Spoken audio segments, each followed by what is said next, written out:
Hello and a very warm welcome to the grandeur of Build India Infra Awards 2024 in association with Discovery Channel and CNBC-TV18 and Primus Partners as the Knowledge Partner, a celebration of excellence, innovation and the transformative spirit that defines the Indian infrastructure landscape. I'm your host Ashima Jain. Ladies and gentlemen, we have gathered here this evening to shine a spotlight on the pioneers and visionaries who have sculpted the nation's future through remarkable infra projects and initiatives. The Build India Infra Awards is not just an event, it is a tribute to the monumental efforts shaping the very foundation of our country. It is a leading platform dedicated to fostering dialogue, collaboration, and innovation within the Indian infrastructure sector. As we delve into the heart of this extraordinary initiative, we embark on a journey of recognition, appreciation, and inspiration. From cutting-edge projects to sustainable initiatives, the awards will span across various categories, acknowledging outstanding achievements across 5 sectors: road, railways, metros, ports, and aviation. As we gather here, let us applaud the visionaries and change makers who have tirelessly worked towards building a better tomorrow. Tonight, we celebrate not just the structures erected, but the resilience, innovation, and determination that have laid the foundation for a more prosperous India. Ladies and gentlemen, without further ado, let's start the event proceedings with the welcome address. And for that, may I please invite on stage Mr. Vaibhav Dange, founder and curator, Build India. Big round of applause for Mr. Dange. Mr. Dange is a policy expert in infrastructure, governance, business management, and sustainable mobility. He's a well-known name in the field of public policy and Indian infrastructure sector in particular. In his recent roles as an advisor with NHAI and Ministry of Road Transport and Highways, he played a pivotal role in shaping policy and execution of India's biggest infra projects, expressways and all-weather roads. He played a critical role in overcoming challenges of financing stalled infra projects, implementing technology-based toll collection, and facilitating public-private partnerships. He's drafted several policy papers for the government and authored several books, including Building Bridges, Shaping the Future. He serves as a member of the Board of Governors of IIM Nagpur and is on advisory board on various trade and management organizations. But before I hand over the mic to Mr. Dangle, please can we have the AV of awards?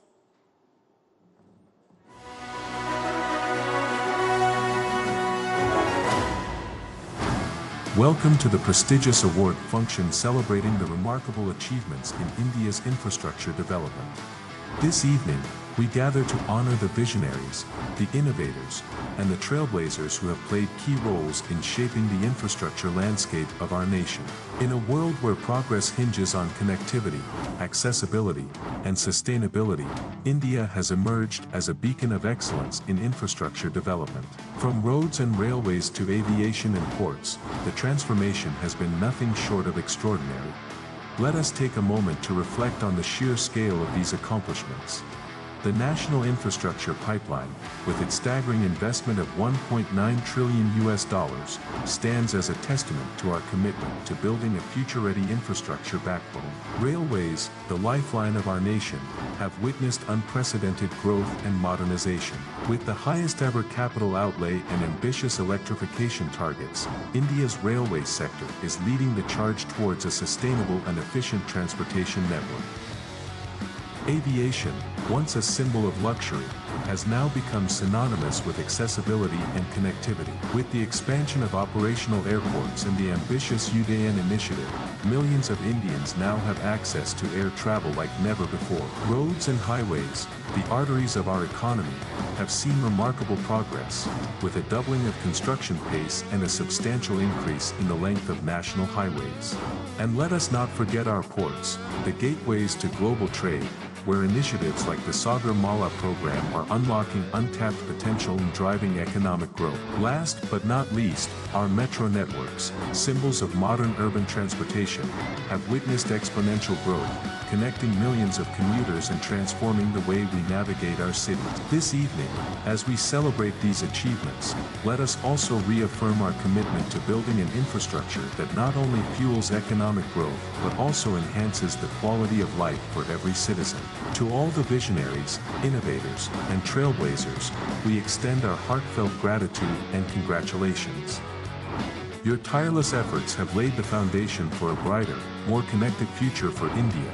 Thank you, and let the celebrations begin.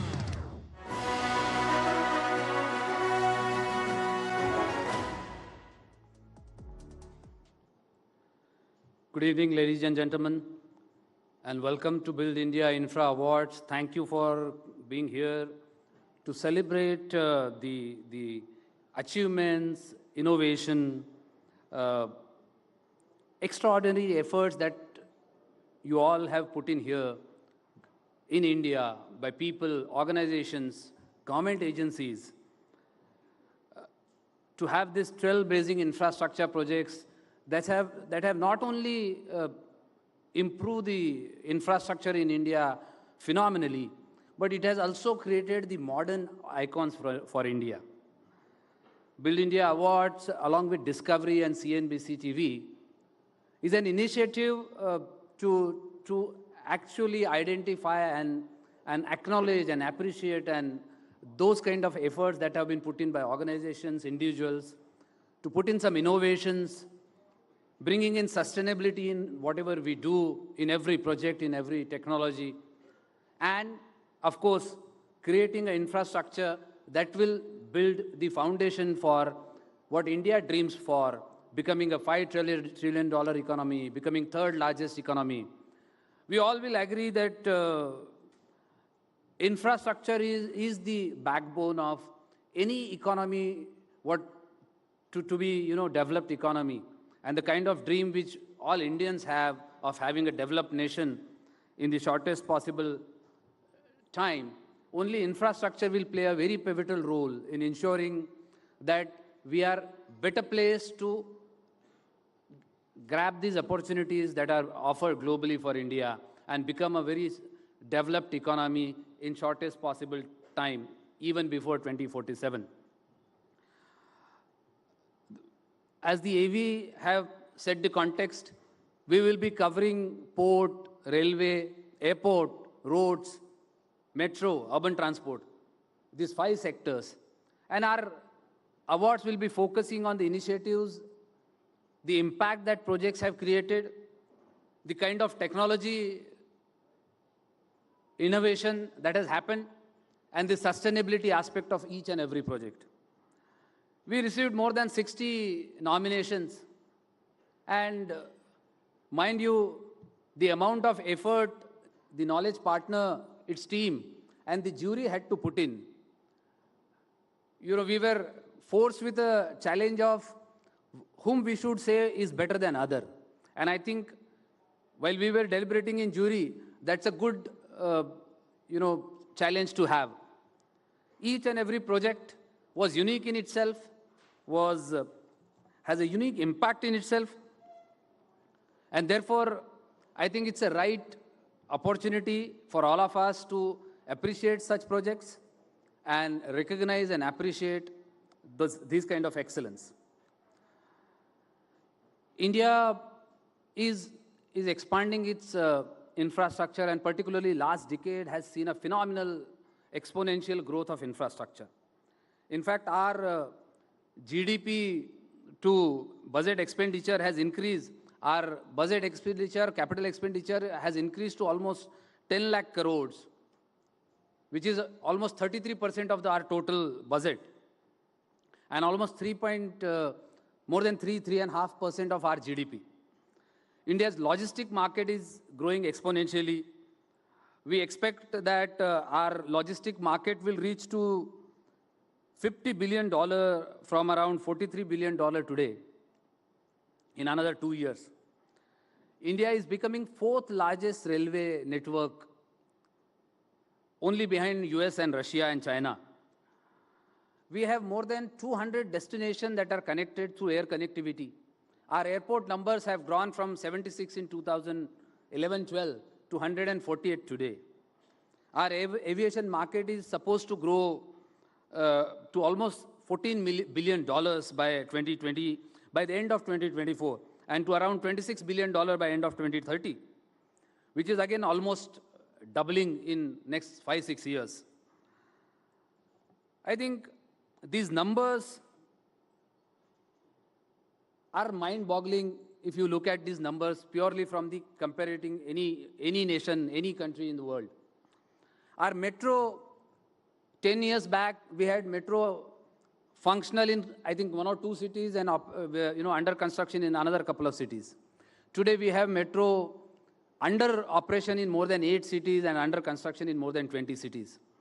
We are adding almost 73 kilometers of metro line in another 2 years, almost 150 kilometers every year. These numbers, these are so staggering numbers that, one can only imagine the kind of impact, socio-economic impact these infrastructure once built will create. And therefore, this evening is a very apt evening to honor those visionaries, innovators, those organizations, government organizations, institutions who have made this possible. So before we begin our celebration, I'll also take this opportunity to thank our jury. In fact, the jury has been so experienced with so variety of experience, esteem in true sense. Mr. P.K. Sinha, former Cabinet Secretary, Mr. Amitabh Kant, who was Sherpa G20 and CEO Niti Aayog before, Mr. Vijay Chibbar, who was Secretary Road Transport and Highways and has also been into shipping and port, earlier becoming Secretary there. We had Mr. Arvind Singh, who was Chairman Airport Authority of India and was also Secretary Tourism. We had Mr. Sanjay Bhatia, who was Chairman of Mumbai Port Trust and was also Chairman of the CIDCO, which is the biggest urban development agency today in India. We had Mr. Ashwini Lohani, who was Chairman Railway Board, also CMD of Air India, and has a very varied experience of railway and airport. We had Mrs. Dakshita Das, who had a very unique governance and finance expertise. She was, Special Secretary in Ministry of Finance. We had Mr. Jaisankar, who is MD of Indian Infrastructure Finance Corporation. We had Mr. Vinay Kumar Singh, who is MD of NCRTC, which has recently, inaugurated the biggest urban fast transport project between Delhi and Meerut. We had Mr. Brijesh Dikshit, who was MD of Maharashtra Metro and is presently heading the Maharashtra Infrastructure Development Corporation. We had Mr. Paul Jensen, who is MD of European Business and Technology Center. We had Mr. Sharat Sabnis, who was Secretary Infrastructure in Maharashtra and had worked for a long period in corporates in various organizations like Tata Projects and variety of such organizations. Mr. Atul Kulkarni, who was CEO of a port in Maharashtra and has been advising into the port sector from last more than, bringing in more than 25 years of expertise in port and shipping. We had Davinder Sandhu and Nilay Verma, who bring in a huge amount of knowledge, expertise through their team, through Primus Partners. So with this variety of and diversified experience together and expertise together has added immense value to this whole evaluation process. And I can tell you, this jury has selected these awards. So I can assure you, probably these are one of the best projects one can identify in India. And therefore, congratulations to whosoever the winners will be. And thank you to the jury for taking out time. I know they have spent a lot of time in going through the presentations, giving the numbers. I also want to thank our partners and the supporting organizations, various ministries who have supported us, our sponsors, and last but not the least, the nominees who have overwhelmingly participated. As I said, we had given them a window of only 2 weeks, but everybody, responded. More than 60 nominations under 5 sectors we received, which was very phenomenal in that short period of time. I'll not take much of the time. I know you are here for the award function, and we have a couple of panel discussions also lined up, and the ministers will be arriving in a due course. So thank you once again, and let the celebration begin.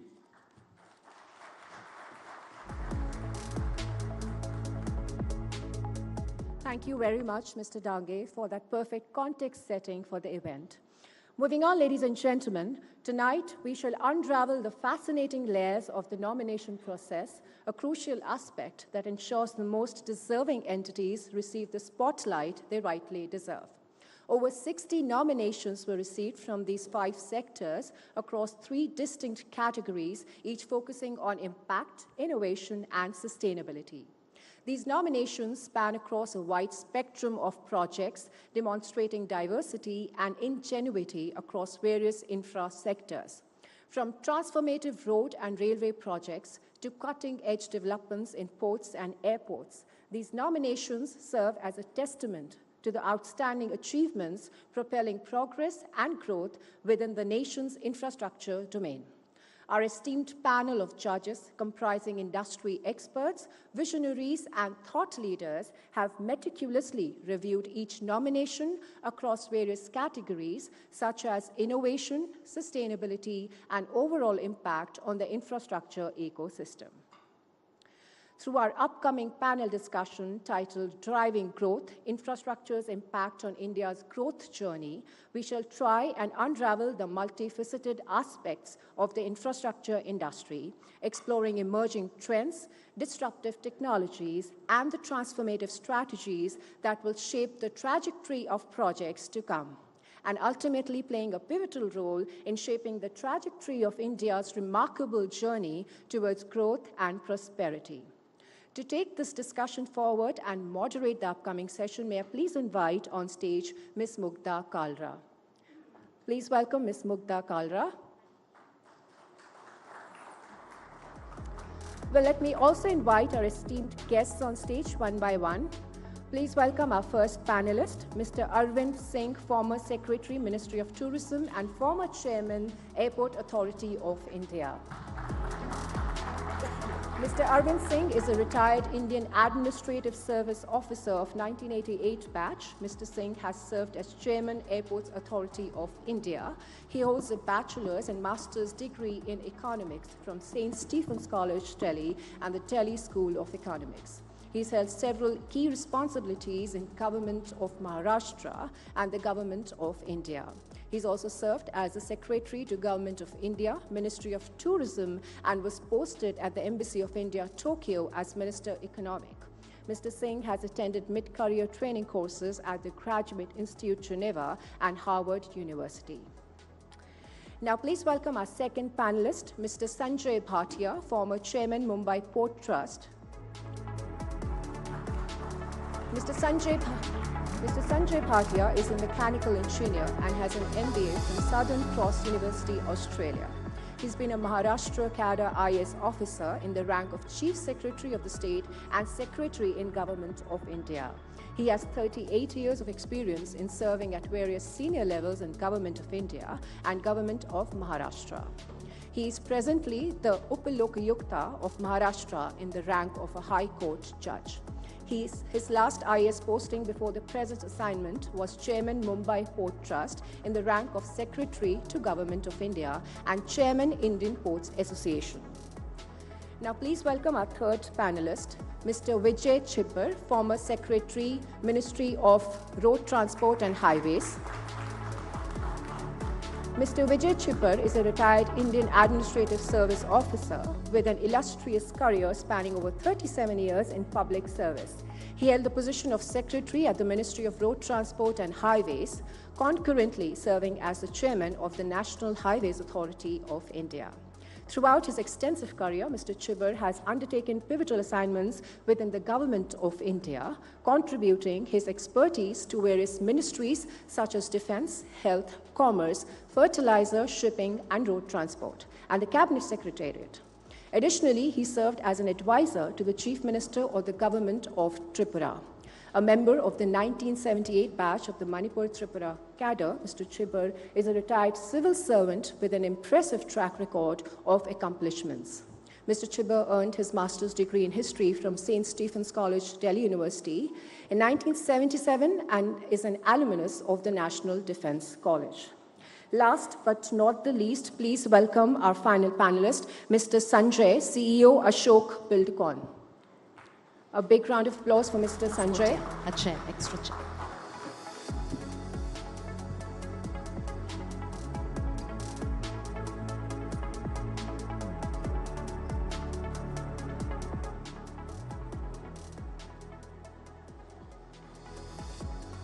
Over to you, Mugdha. The stage is all yours. Thank you so much.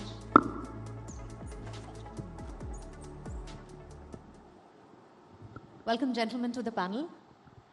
And what an honor to have all of you here and take time out for this discussion. We have 3 of you who have also served on the jury. And so to begin with, let me ask you all what your experience was, given that this is one of those very marquee awards where there were multiple entries. I'm sure selecting the winner was very, very difficult. But Chibarji, if I may start with you, I would want to know, when you were looking at the entries, what did it feel like? How far have we come in the last 10 years? And from the eye of a person who has seen the development shaping in the last so many decades, what stood out for you in all these infrastructure projects that had nominated themselves for the awards? Well, I must congratulate Build India firstly for creating this platform. It was about time, and all kudos to Mr. Dange and his team for having created this platform. Since this was the first time we were attempting this, I think there were some lessons to learn. Perhaps the time given to prospective candidates for these awards, that needs to be enhanced. Because what the jury did struggle with was sometimes a lack of adequate detail regarding, say, a new technology and how it's different from what is being done in the normal course. And that made the work of the jury a little more difficult. So hopefully in future episodes of this award, we will get a little more information from the applicants. Secondly, while Dange was very happy with the 66 applicants, I think the kind of work that is being done across these verticals is so huge that perhaps 66 is not a real good enough number. We probably should be having at least 100 plus applicants, and given the vast number of projects that are being rolled out, particularly in roads, railways, well, I think all verticals. So we should be looking at something like 100 plus applicants in future. But having said that, I must say that there were some obvious winners, and that will reflect itself when the awards are announced. And there may have been some good ones which we missed out, but that was really because of lack of full detailing and information.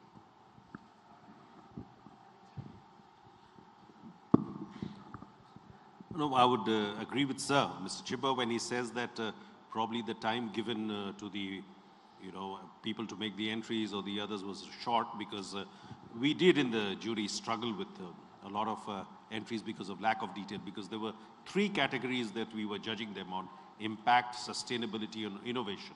And sometimes it became very difficult. While there were very clear winners in certain categories, in the other categories, and that was because of the lack of time. But what was very impressive was the range of projects that have taken place and the challenges that some have taken, and that's what came in front of the jury in terms of the speed at which some projects have been built, the scale at which some projects have been missed, and nearly some very impossible projects, which seemed very difficult and unthinkable. You would see those in the awards when they come out, but that just shows the very difficult, projects that have happened, and a lot of challenges that have been taken up. So I would congratulate all the winners and the others who are present here, that they've done excellent work, and I'm sure that we will see more of that going ahead in the next few years. Fantastic, fantastic. Mr. Bhatia, when we speak about impact, innovation, and sustainability, Was it difficult to find all of this together in one project? Because a lot of times we do see that balancing sustainability with infra at that speed can be a challenge. What was your initial thought when you were seeing all these three pillars in the nominations? There were some projects which had all three. And they had, in fact, we have given some special awards also, where all three were at the top. But finally, when we were looking at it, we were looking at impact separately. And for the impact, which is the first one, for sustainability, which is the first one, and for the third one also, which is the first one. So it went like that. I think it was very interesting. And in fact, some of the projects, I have been in the government sector, and dealing with urban development, roads, shipping, ports, everything. But being a little away from these sectors in the last 2-3 years, being the Upalokayukt, I was extremely impressed with some projects in the road sector. Because we found that they had done jobs which were so challenging. Well, I used to consider myself as a very efficient officer. And then when I looked at these projects, I said, whoever has done this has to be a very, very marvelous guy. So that is the type of impression which I gathered from these. Even in some metro projects, you will see when the awards are announced. And I hope when Vaibhav announces the awards, he also tells what sort of difficulties those guys faced when the awards were selected or when the projects were done. If we were to just look at how far we have come from the point of view of the quality projects that are coming, do you see a huge change in the last 5 years? In just the last 4-5 years? In some sectors, especially road and metro. In ports, there is some change, there is some initiative, but the level is much higher, which I saw in the roads and the metro sector. So there is, they have reached a different level completely. I think it's also about getting innovation in place, and this is where I want to bring you in, sir, which is now we are looking at not just digitization, we are looking at modern tech, we are looking at infrastructure that is led by these two. What are the challenges? And if I don't want to use the word challenges, say what are the opportunities and how do we nail them down? Because for everything we need expertise. Do we have enough and more expertise? What are the challenges and opportunities then, so to say? I will try to restrict myself in the road infrastructure where I come from.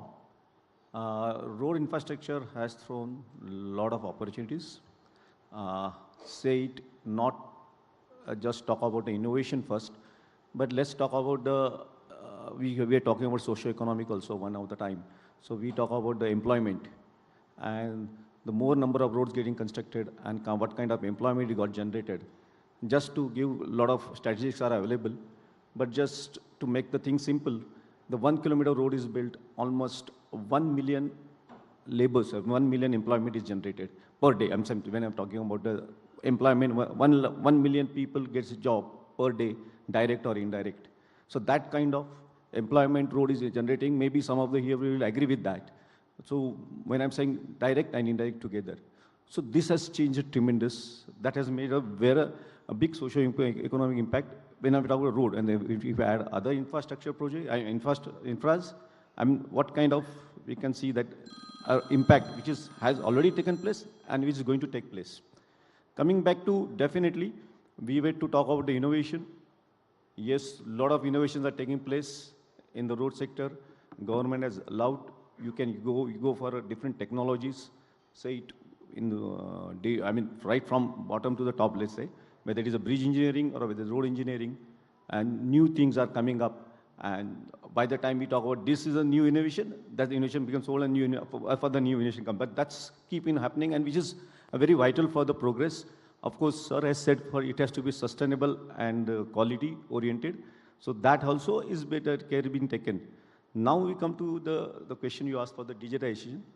Yes, this is taking place. This is 360-degree turn, which is started happening now in the road sector, because, the mechanization plays a very vital role as it is. And in that mechanization, this digital controls, which takes care of human element gets reduced, error of human element, because the skill level, what we used to have 10 years before for a particular person, maybe are reduced to that extent. But when the digital technology coming into picture, lot many things are happening, and digital control, when I say 360, yes, we can control sitting in one end of the country, and we can control the second, what's happening on the other side of the country by digital control, using the various digital controls. And that's what I would like to say. Thank you, sir, for that comment. Well, it's a marquee year if you look at the allocation of 3.3% of GDP to infrastructure in FY24. There is budgetary outlay increase of almost 5 lakh crores in FY24, sir. We are looking at operationalizing 23 waterways by 2030 and 2 lakh kilometer national highway network by 2025. These are lofty targets. What is the kind of pressure that goes in timeliness when you will see a lot of urban development and also satellite towns are developing, but एक सवाल जो सभी पूछते हैं वो ये project खत्म कब होगा? And a lot of stress is on all the stakeholders about the timing of it. Is innovation the answer? Is using the new tech the answer to expedite these projects? Do we need a change there? What are some of the places where we are lacking at the moment, which if put in place, at least the time spent on these projects will considerably come down, sir? Yeah, so I think one of the aspects of infrastructure build, which Build India perhaps has missed out and which could be added in some form in future episodes, would be the financing. I think financing is really the key, because technology will keep evolving, and project managers, project engineers will bring in that technology if it brings in the efficiencies and cost savings, etc. But I think the key aspect for including timeliness is how you finance the project. And if the projects are structured with incentives for timely completion or disincentives for delays, we find that the projects by and large invariably complete on time. I think he is one of the leading concessionaires we have in the road sector, and in the HAM mode of construction, for example, we had very specifically emphasized the incentives for timely or early completion and penalties for delayed completion. And you will see across the spectrum, irrespective of who is the builder, by and large, people are building these projects on time. There are some of his colleagues who kick themselves in case they miss out the bonus. They don't see the fixed returns as adequate rewards. They are looking at the bonus. So I think the financing models and patterns, they are the key for infrastructure build in a timely manner. And I think this is an aspect we probably need to look at a little more closely. Mukta, can I add to this? Absolutely. Sir, I have had this feeling, and I've dealt with so many projects, that the quality of monitoring still needs a lot of improvement. When I saw the 5th oil terminal which we were dealing with in Mumbai port, the monitoring was, almost all monitoring was being done by outside agencies. And it was way better than what we are doing. And I've seen so many projects lagging behind, going behind time and all that. That project got completed on time, and it was a hugely difficult project. Everything taking pipes under sea and all that. So probably for great success in future infrastructure projects, we need to train our people in the quality monitoring, quality time monitoring, project management. We have been doing it. Some projects are successful. But the lessons learned from those projects need to be incorporated in the next ones. In bureaucracy, normally we lose that. Lessons done by the first guy, the second one reinvents the wheel.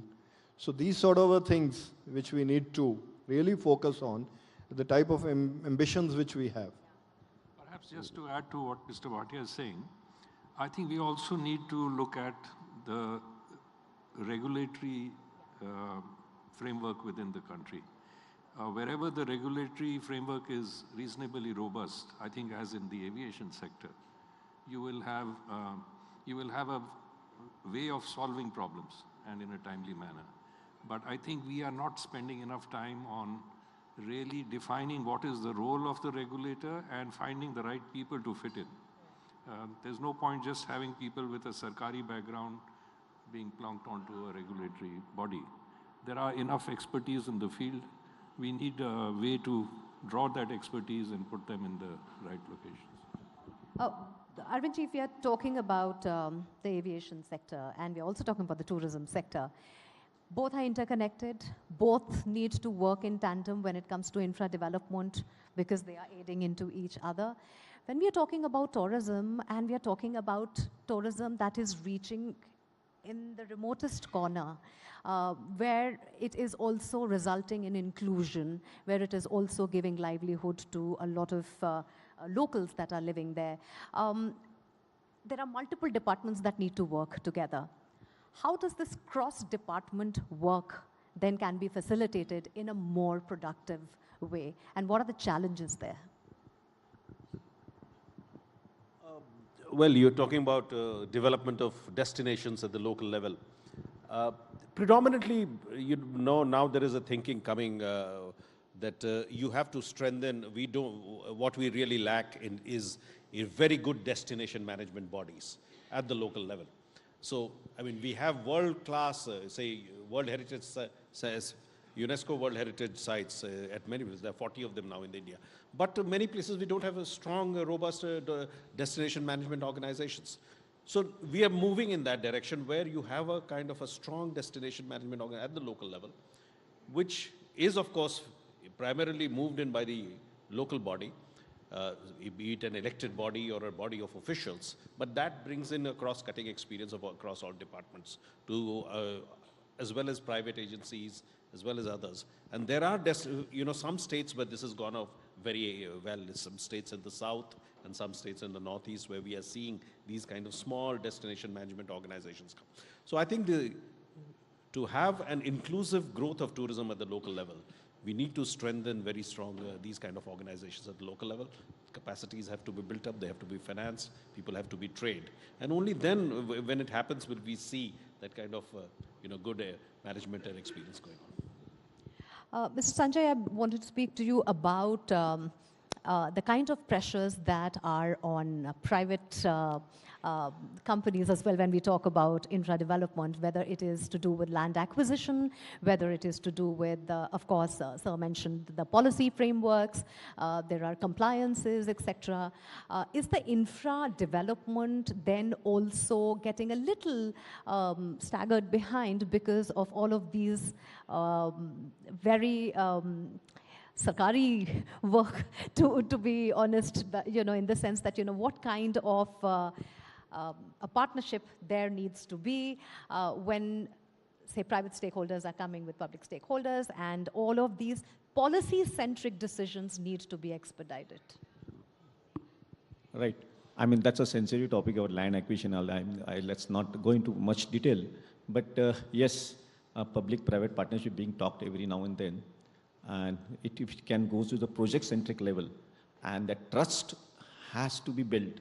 So where I think a much more some about bureaucracy, keeping that bureaucracy or Sarkari kind of thing just aside, but if the trust between the concessionaire and the authority is well developed with the local government, things can go better. Many things were tried. I'm not saying people are trying very now and then, various concepts been trying. It's a very difficult task, but that has to be achieved because inclusive management we are talking about, so nobody should put to loss also. So that's definitely be there. But when we go on the ground, if some more trust can be emphasized among the players, it could lead to a better picture, which I have found in some of my projects, we could do better because that trust was developed. And one thing I would say, the client was demanding. So like monitoring, sir just said, that kind of monitoring was, or robust monitoring was there. So then we also felt that we should definitely contribute and we should move ahead. So sitting day by day backwards because of pointing out some of the reasons, it fetched better result, and some of project definitely gives better result where my client or authority was very much demanding and the robust monitoring was there. So would you like to add to that? Talking about public and private partnerships, it's not always a rosy marriage. There are challenges, and a lot of counseling is required. So I would like to know from you, Sanjay, that what are the challenges that a public and private partnership can go through? If you have any particular projects that you can speak of, where the success stories were phenomenal, and where there was a lot of room for change. So I think Sanjay has mentioned about trust. I have dealt with so many PPP projects, and majority I have seen have failed. That is why I have very strong views on PPP, especially in the port sector. In Kandla, Atul will remember, every second project going in PPP and then collapsing. So my analysis of that is that, I think Sanjay mentioned that, that we are not doing a partnership. We are doing a owner and lessee relationship. We are doing we are acting like a regulator and the other guy is our contractor. It's not a partnership. When something happens, if, let's say, a PPP project is done between Mumbai Port and a subsidiary of Mumbai Port, it will be treated very differently. But there is a private guy coming, so who's going to take the risk? Who's going to handle this? Hugely different. The views, and everybody is scared that if I take a decision, then tomorrow CBI, CBC, all those will land up. So then, in fact, I remember I used to set up committees, and now you don't trust bureaucrats. So I used to appoint a judge, a retired High Court judge, that you please chair it, and then we will be able to take a decision. So very different sort of a thinking needs to be done on PPP projects. And then another thing I want to mention in this concept of arbitration has not succeeded in our country. In arbitration, it goes to the judges, they sit on that, take a lot of money for the next 2-3 years. After that, what the result comes, that goes to the courts. And nobody finally comes. In fact, sir, I was thinking that when a contract is being signed, that is the time when champagnes are being opened. You trust each other. At that time, both parties should nominate one person whom they both trust and say that this guy will mediate whatever happens. And he has to take into consideration all the risks and all the changes which are happening in the project. Then these projects will succeed. That is my thinking, rather than afterwards just disputing everything. I've seen OCT of Mumbai Port, I've seen Kandla projects, and we were just disputing, that's all. Even when we were coming up with a solution, the solution was not acceptable to the government. So there was issues like these. Yes, I think my experience has been mixed. It's not totally negative as in the ports. For instance, the PPP has worked very successfully in the airports that we see. Some of the work that has happened in the private sector and by the public authority both have been phenomenal. Especially the projects that you see in 2005, when the first wave of privatization took place, Airport Authority of India had almost 100% of the traffic in India. Today it is below 50%. And the other private operators have come, Delhi and Mumbai, then Bangalore, Hyderabad, then the Airport Authority went ahead with 6 airports privatization, and they're doing very well wherever the private operators have come in. And that's because of what Sir mentioned, Mr. Chibber, a very robust regulatory framework where the ERA, the ministry, the private operators, and the leading public operator, Airport Authority, have all worked in tandem to deliver the kind of results.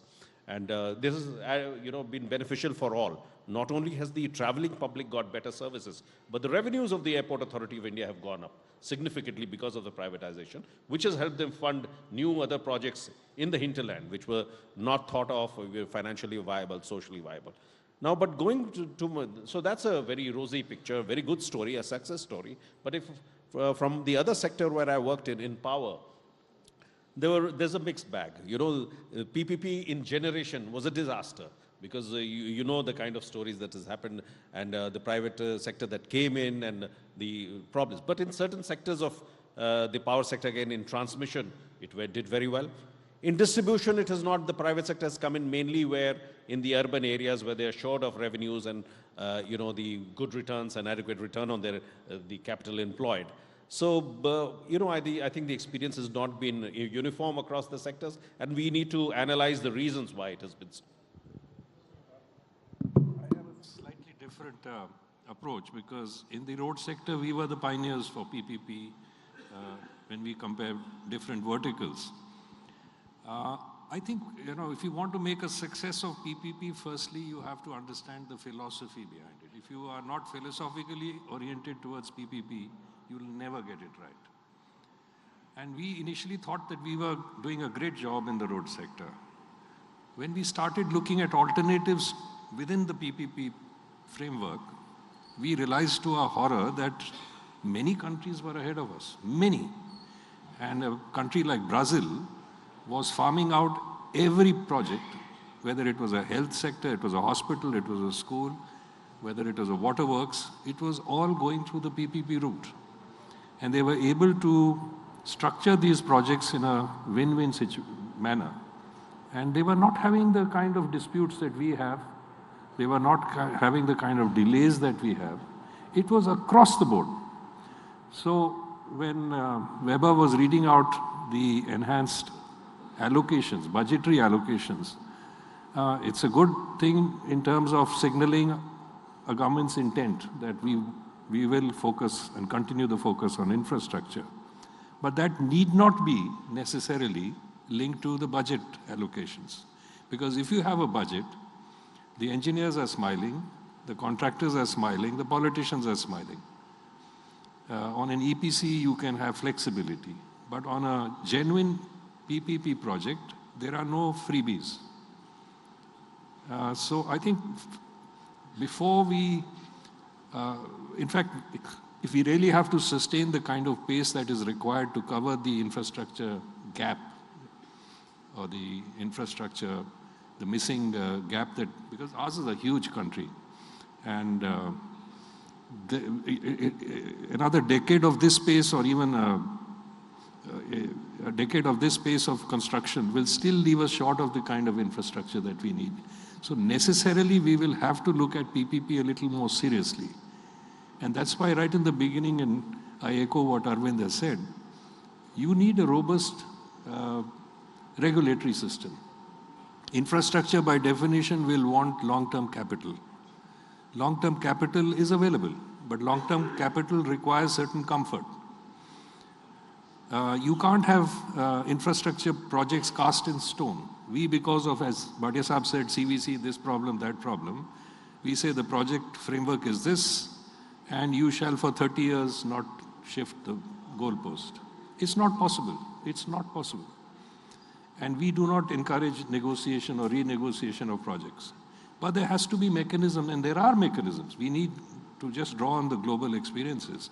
There are mechanisms where project frameworks can be revisited, say after the first 8 years or the first 10 years, and goalposts marginally amended to take on board current realities. I'll give an example from port sector, which is his forte. At one time, we thought we would be importing coal forever. Then a few years back, we suddenly said, no, stop the import of coal because domestic coal production is getting impacted. Now, somebody has put in investments of millions of dollars on an exclusive coal import jetty. What does he do with it? You have decided to cut back imports. You have to find a solution for him and his investment. It's in national interest. It's not only in that concessionaire's interest, it is in national interest not to waste that investment. You can easily have an arrangement where the regulator says, oh, all right, I will allow you import of 3 other dirty cargoes. But some solution has to be found to utilize that investment. So PPP, when we approach it, it cannot be with this very tight framework. It has to be a little more flexible, and there are umpteen global experiences which we can draw down on. Well, thank you, gentlemen. We have only time for that much of a discussion, but thank you so much for your time and, of course, for taking our time as jurors as well. We will enjoy, of course, the rest of the evening because you have painstakingly done the job of... Can I suggest we just go at impact, just for yes, as sure. a last round? Yeah. Because, you know, and this was one of the three criteria that was selected, the impactful projects. You know, if you see some of the projects which are going to be the winners, and many those who were left out, when you see the impact of any one of these projects, you realize what a transformative change this can bring about. You know, whether it's a railway convergence to J&K state, or the decision of railways to go to each state capital. Now, Northeast typically would not lend itself to railways going to Manipur and Nagaland. But there is a political mandate, you go there. And you can see the change. Initially, most of us were non-believers. I was in Tripura. I was advisor to CM when the railways reached Agartala. And I was a complete believer that the railways is an overspend and we could divert that money for making roads. And that would be a better spend. But once the railways came in, it's a huge change. You know, one rake of railways coming in means for the next 3 months your petroleum problem is solved. The second rake coming in with food grains, next 3 months your food grain problem is solved. There is no landslide today and then people are running helter-skelter. So impactful projects are something very, very, transformative. I remember when the government came in 2014, the PM said, please look at neighborhood connectivity. Right. So we had a blueprint for Nepal, for Bhutan, for Bangladesh and Myanmar. And we also started looking at Sri Lanka. So in 2014, we looked at the possibility of a rail-cum-road bridge connecting Dhanushkodi to the northern tip of Sri Lanka. It's about 18 kilometers, and we did a back-of-envelope calculation. Right. Unfortunately, that project got stymied because Sri Lanka was having its elections, and Jaishankar Saab's view was that this might become an issue because there was an anti-India lobby which was in office at that point of time. But can you imagine India and Sri Lanka connected by a rail bridge? It will completely change the psyche of the people. Besides the economic integration and the strategic value, the psyche of a Sri Lankan that he is connected to the Indian mainland makes him start thinking differently. So I just thought I'll share this. Wonderful. Yeah. That's a high note to end our discussion. Thank you so much, gentlemen, for your time and insights. Thank you.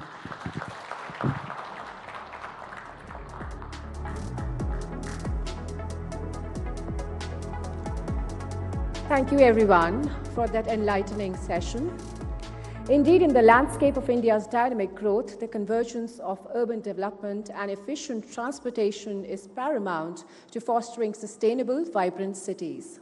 Ladies and gentlemen, to further delve into the intricacies of nomination process, please join me in welcoming on stage Davinder Sandhu, co-founder and chairperson, Primus Partner for this special address. Just to let you know, Primus Partner is the knowledge partner for this event. Please, big round of applause, welcome Mr. Davinder Sandhu. Thank you so much. Good evening. Thank you for being here. We are proud to be knowledge partners for Build India.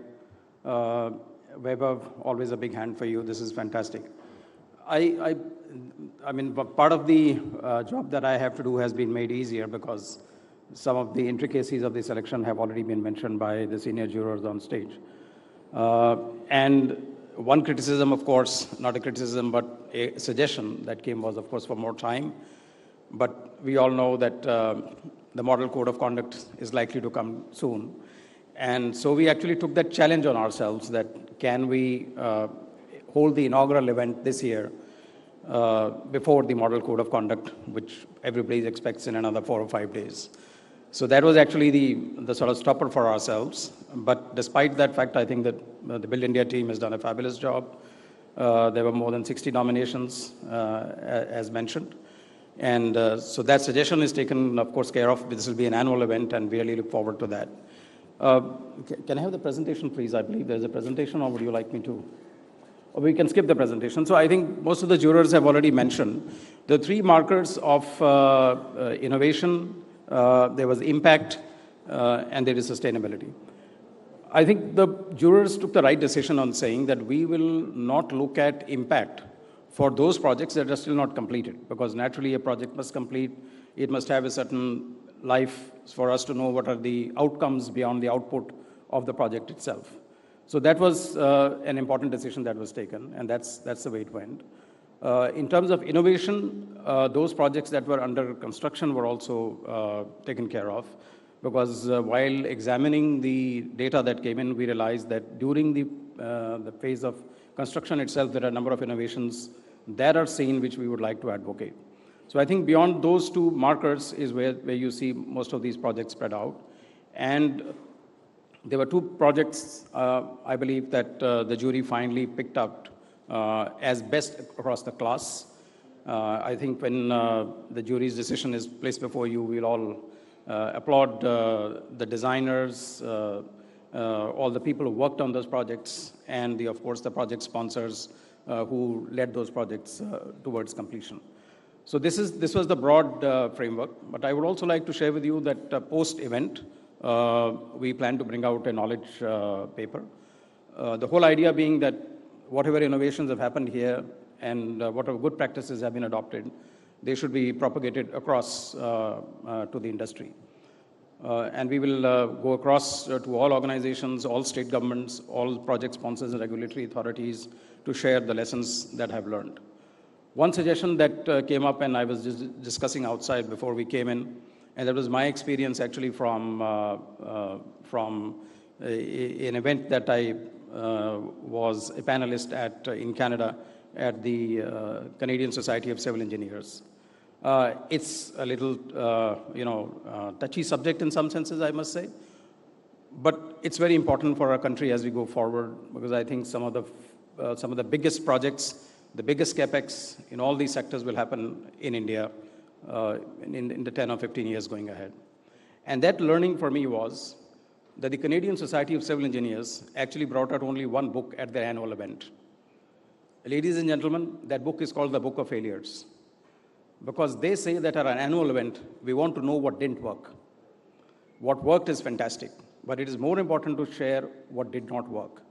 And I will be discussing with Vaibhav post the event to see how we can build that in a very nice manner, that it's not critical or, because we really want to celebrate the building of India's infrastructure. But if there are any lessons that we also need to take to the country in terms of what not to do, that would also be important. So thank you for supporting us today, the fabulous jury and the fabulous audience here, and our other knowledge partners and TV channels. We will be making this an annual event. And I now request the second panelists to kindly come on stage. This is a panel discussion on innovation as a catalyst, how innovation is propelling infrastructure forward, and that sustainability is the right way. Can I request Paul? I see you there. Please come on stage. Paul Jensen is Managing Director of the European Business Technology Center. We are also very proud to see European representatives we met in the morning and other colleagues from the European embassies here. So welcome, Paul, on stage. Thank you so much.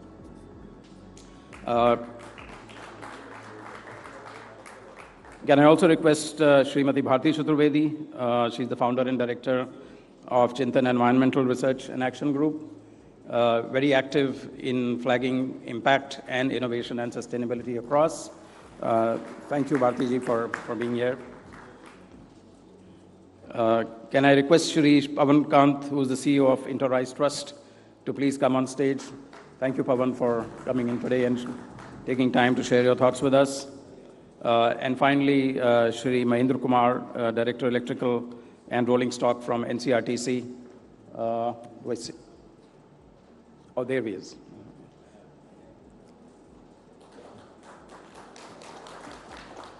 NCRTC, as you know, was a project that was, the Prime Minister has been there twice in the last 90 days. First leg from Delhi towards halfway to Meerut, and now finally touching Meerut. So thank you so much, August audience, for being on stage, and let the celebrations begin again. Please come on. Thank you so much, sir, and welcome, panelists. And I request Mugdha to take it forward from here.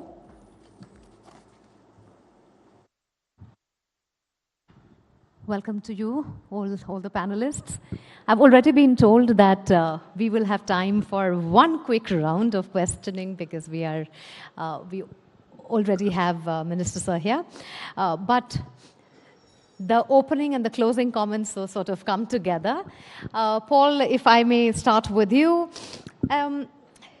Cross-sector collaboration and knowledge, and also all the sharings that can be used to facilitate the adoption of innovative solutions, learn from what is working outside and replicating it here, those partnerships that we are talking about. In the infrastructure development arena, how does that play out? Those partnerships, how can we forge them with more strength? Thank you very much, and also thank you for having me here. You touch upon something that is actually the DNA of EBTC, collaboration and cross-border collaboration, obviously, working with European and Indian collaborations. I concur that public-private partnerships are sometimes tough. They need a lot of hand-holding and maybe a lot of stakeholder management, but I think it's absolutely crucial, both for Europe and for India, that we work together and that we work closely together.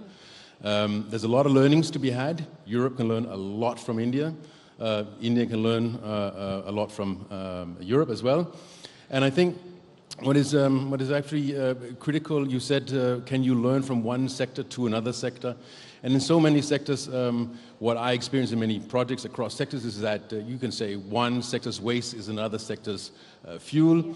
And I think I can maybe give one example. We work very closely with a light material cluster alliance in Europe, looking at materials that can be used for railway wagons or other transport, other vehicles, mobility projects. And I think that could be hugely interesting also for even the road infrastructure the sector, because a lot of materials, even some of the projects that we were evaluating with the Build India Infra Awards here, as a jury, there was a lot of interesting and innovative ideas of what materials to use in road infrastructure for a variety of reasons.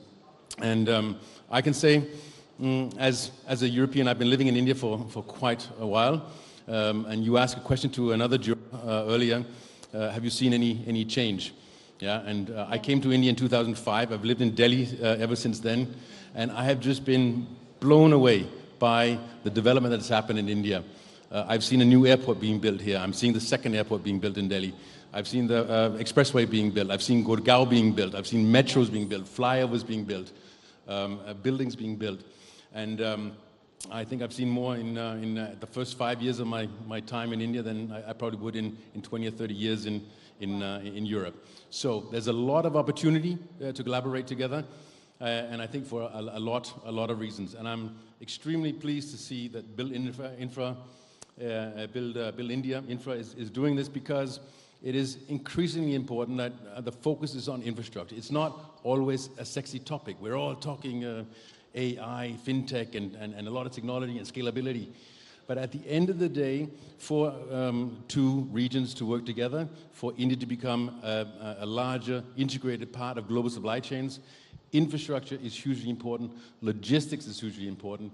And just so you know that logistics, if you want an economy to grow with 10% or 12%, which I think in some sectors we're aiming at, we need logistics to grow faster than that. That is very, very important. And I'm happy to see that the government also has a focus on that. And I'm just looking forward to seeing where this is going to go. And I applaud that. I hope that this will continue every single year.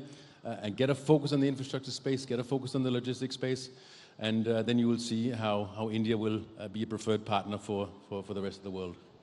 Thank you. Thank you for that comment. Bharti, if I may get you in, we have spoken about infrastructure to everybody. The first panel also spoke about it. But we are finding ourselves at the crossroad of balancing our infrastructure ambitions and climate change, SDG goals, impact, and also sustainability on the other. Do you see that the projects that are coming now are keeping that at the back of their mind, or is it's an intricate balance still when it comes to all the other goals, which are sometimes clashing with the kind of development that India needs and is doing? So, thank you for that. I think there are 2 or 3 ways to see it, and I think it's really important to see what core benefits we can get when we put, when we look at greener infrastructure. I mean, green itself is so absolute, but greener, I would say. So, just because we're at a point in time where there's been so much new science in the last, I think, 3 or 4 days around air pollution. It's hit the media if anyone's following it.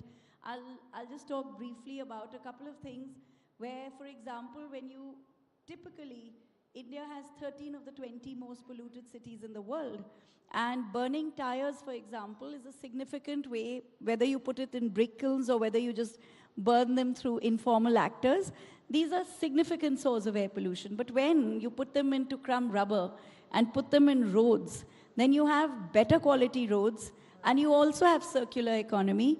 And so, and of course, you use this material without letting its toxicity be released. In fact, you kind of close certain loops. So I really look at co-benefits. I mean, I would look at, buildings normally.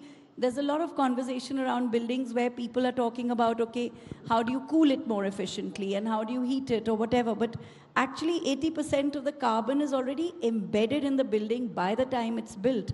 So in fact, when innovations, I think the Noida airport got an award. So, just embedding greener kinds of innovations and processes really is very transformational. In fact, construction waste also contributes to multiple things. I mean, of course, air pollution in parts of our country in certain points in time, it can go as high as 8% of the air pollution. But on the other hand, a lot of our cement and a lot of those materials are well known to come from areas like sand mining. And sand mining is, of course, there's a huge issue about how that is going to impact river flows and reduce resilience when you have floods. And now we know that we should expect more and more floods and extreme weather, events. So if you don't have to mine, and firstly it's not legal, but nonetheless that's where, so when you reduce mining by reusing and using circular economy, I think we have to start evaluating through a framework of co-benefits. Unfortunately, we haven't built those frameworks. We haven't built how do you evaluate. We're very intuitive about it, but I think the time to be intuitive is long over.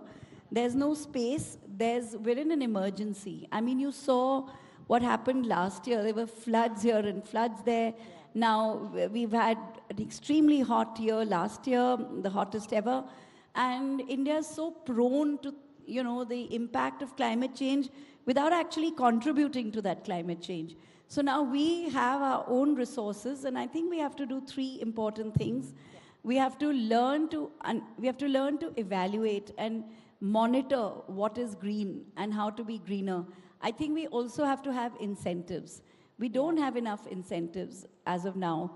For example, over 100 highways are going through protected areas, whether they're national parks or whatever they are, but wildlife protected areas. Now, no matter what you do, only an incentive can drive innovation. So so of course we know in Pench and many places you have you have corridors, you have underpasses, overpasses, all of that. But still you hear about, various kinds of animals. And it's not that we lack innovations. I think we really lack the incentive because as it is, it's so difficult to roll out infra. So I think incentives are the second. And finally, before I end, I think an important third factor is we've really got to do more life cycle analysis. We don't join the dots. So if we don't join the dots, how do you expect the infra industry to go and join the dots? I think it's not, we can't throw every ball in the builders' courts, for example. And we really have to treat this as an emergency and roll out some of the hard data So you can't just talk about bamboo, because bamboo also has a certain footprint and a life cycle. So I would end with that. All right. We'll just take a short break to welcome, sir. Yeah.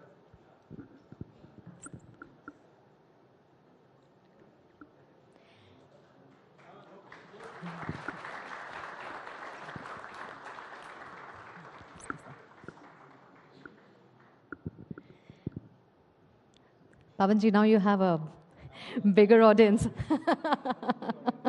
Absolutely. So let me put the question which is on challenges and opportunities. What kind of opportunities do you foresee, and what kind of government support do you need to enable innovation, impactful innovation, while we are taking care of sustainability, as Bharti also spoke about? But what are the opportunities that we are sitting at, and what do we need to harness those?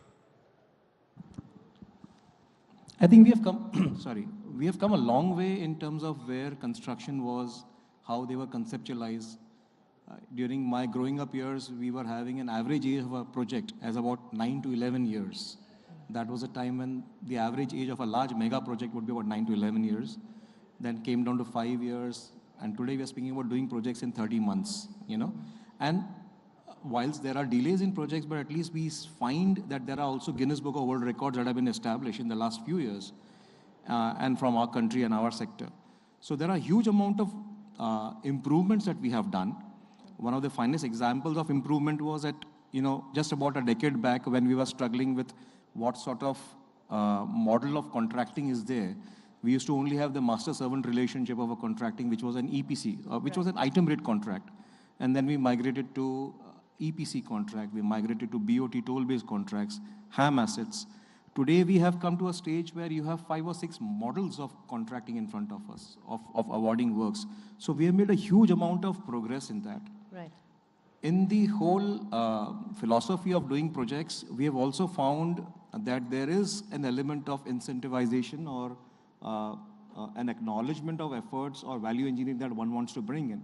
So we have also seen contracts where these are inbuilt in. You know, if you bring about an innovation, one of the innovations that Chibir Sahab spoke about was, you know, when you actually look at doing a project faster, then you are able to get a bonus. And we have seen projects where people have got 2 months, 3 months bonus, you know, or 2 annuities of bonus.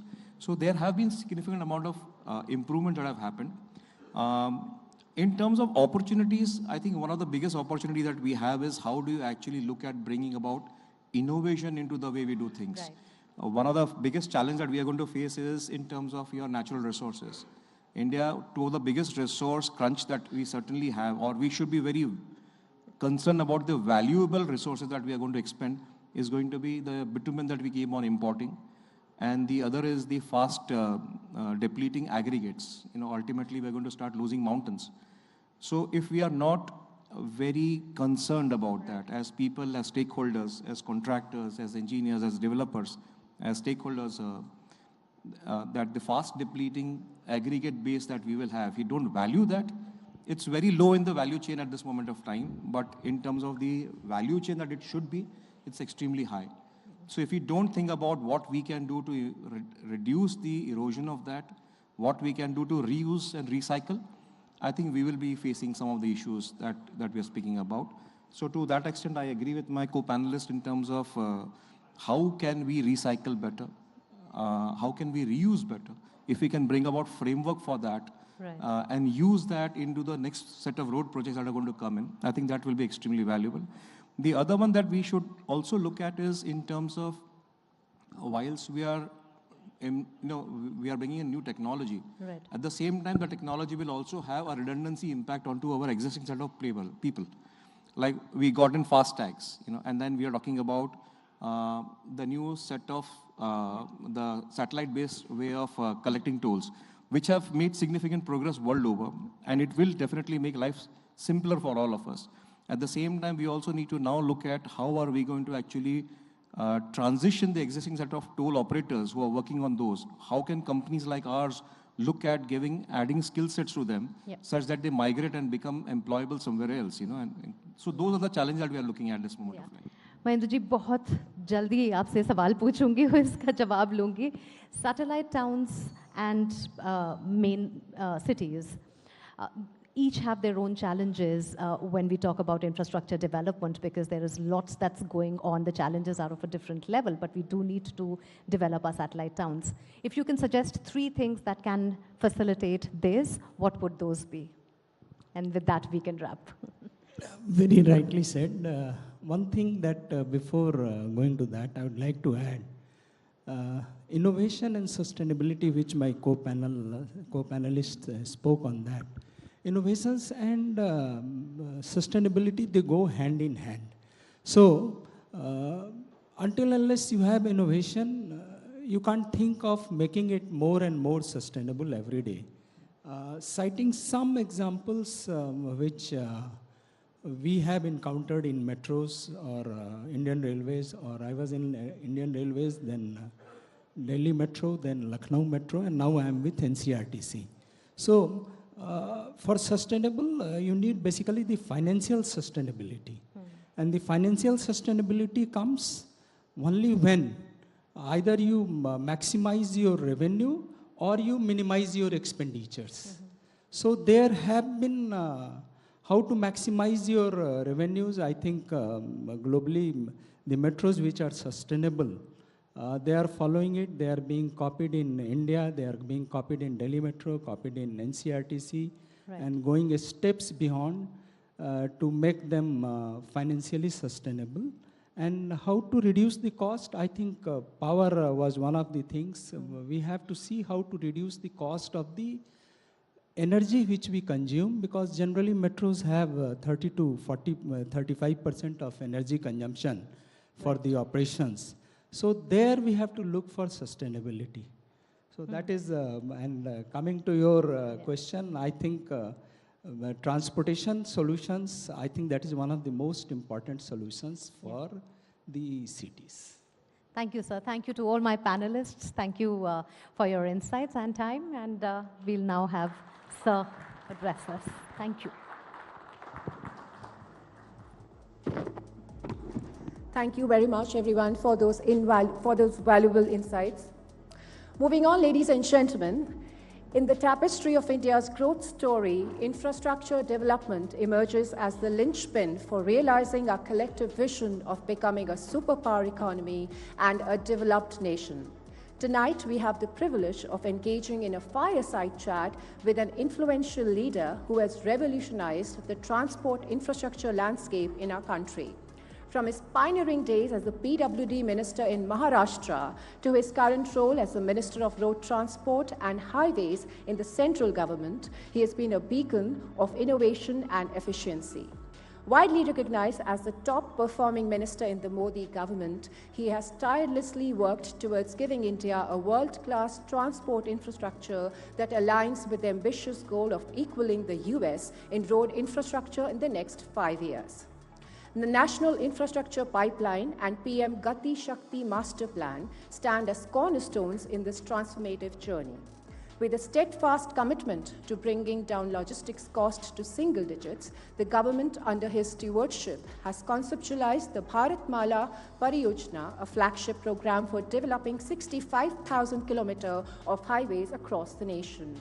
In the upcoming session, we shall try and unravel his strategic vision that is propelling India's road infrastructure towards excellence. So without further ado, ladies and gentlemen, it's my privilege and huge honor to invite on stage Shri Nitin Gadkari ji, Minister of Road Transport and Highways.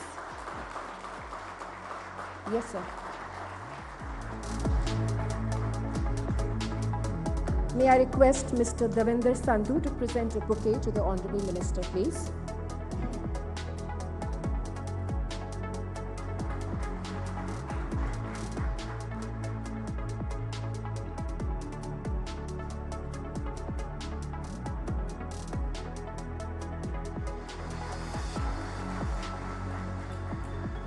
Thank you, sir.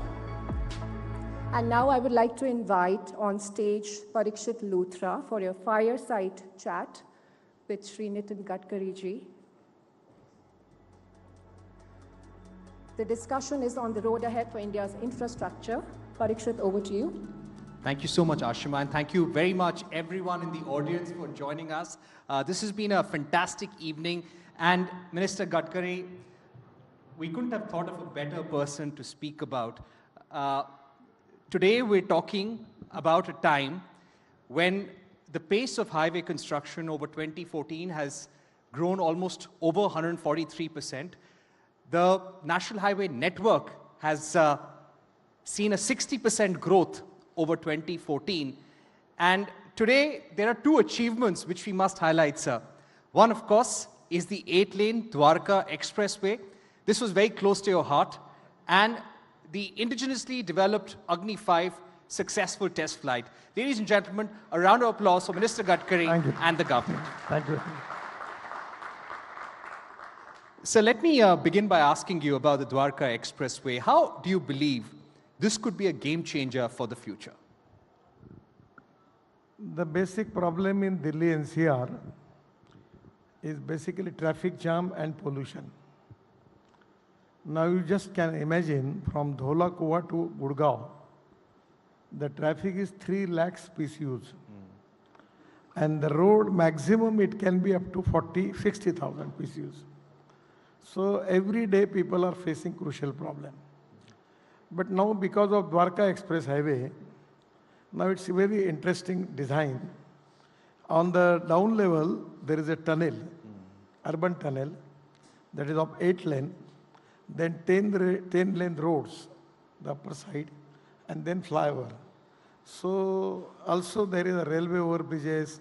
One level, there are 4 levels are there. So the way in which the project is designed, it is really unique. And I feel that 50% of the traffic jam problem in Delhi NCR we can resolve. We are already making the project of 65,000 crore in Delhi NCR, out of which the project cost 35,000 crore we have completed. And end of December, we will complete all the projects. The most interesting thing with Dwarka Express Highway is it is connected to UR2. From Panipat, coming to airport, the people from Kashmir, Punjab, Haryana, Uttarakhand, Himachal, it will take 2 hours from them from Panipat to airport. But by making UR2 with Dwarka Express Highway, and now we have the tunnel directly going to T2 and T3. And also there is planning, all it is in process, that we are making tunnel for Vasant Vihar. So it will be only 25 to 30 minutes from Panipat. 30 minutes you can go to the airport. So that is to be a very important thing. Again, it will reduce the traffic, particularly on the Delhi-Gurgaon road, that is Dhola Kuwa. I feel that 50% of traffic will be reduced. So this can be really a game changer and a lifeline for Delhi NCR. And it is very important that this Dwarka Express Highway connecting to Delhi-Mumbai Express Highway. The people even can go up to Jaipur by that road and going to Mumbai. So also this road is connected to Delhi-Katra Express Highway. So naturally it is, and then even it is, there is one place, it is a connection to peripheral roads, Ring Road of Delhi. At the same time, the Jewar Airport also there is a connectivity.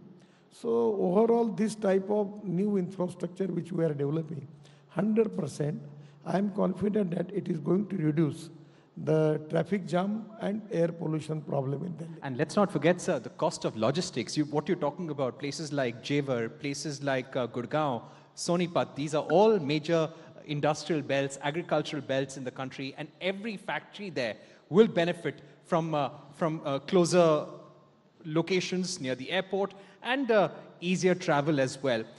But one question that comes to all of our minds, sir, and you know, Minister Gadkari is someone in the cabinet who knows everything on the tips of his fingers. I met him for the first time 9 years ago in Parliament corridor, and I asked him a question about seaplanes, and he took at least 10 minutes to explain me his vision on seaplanes.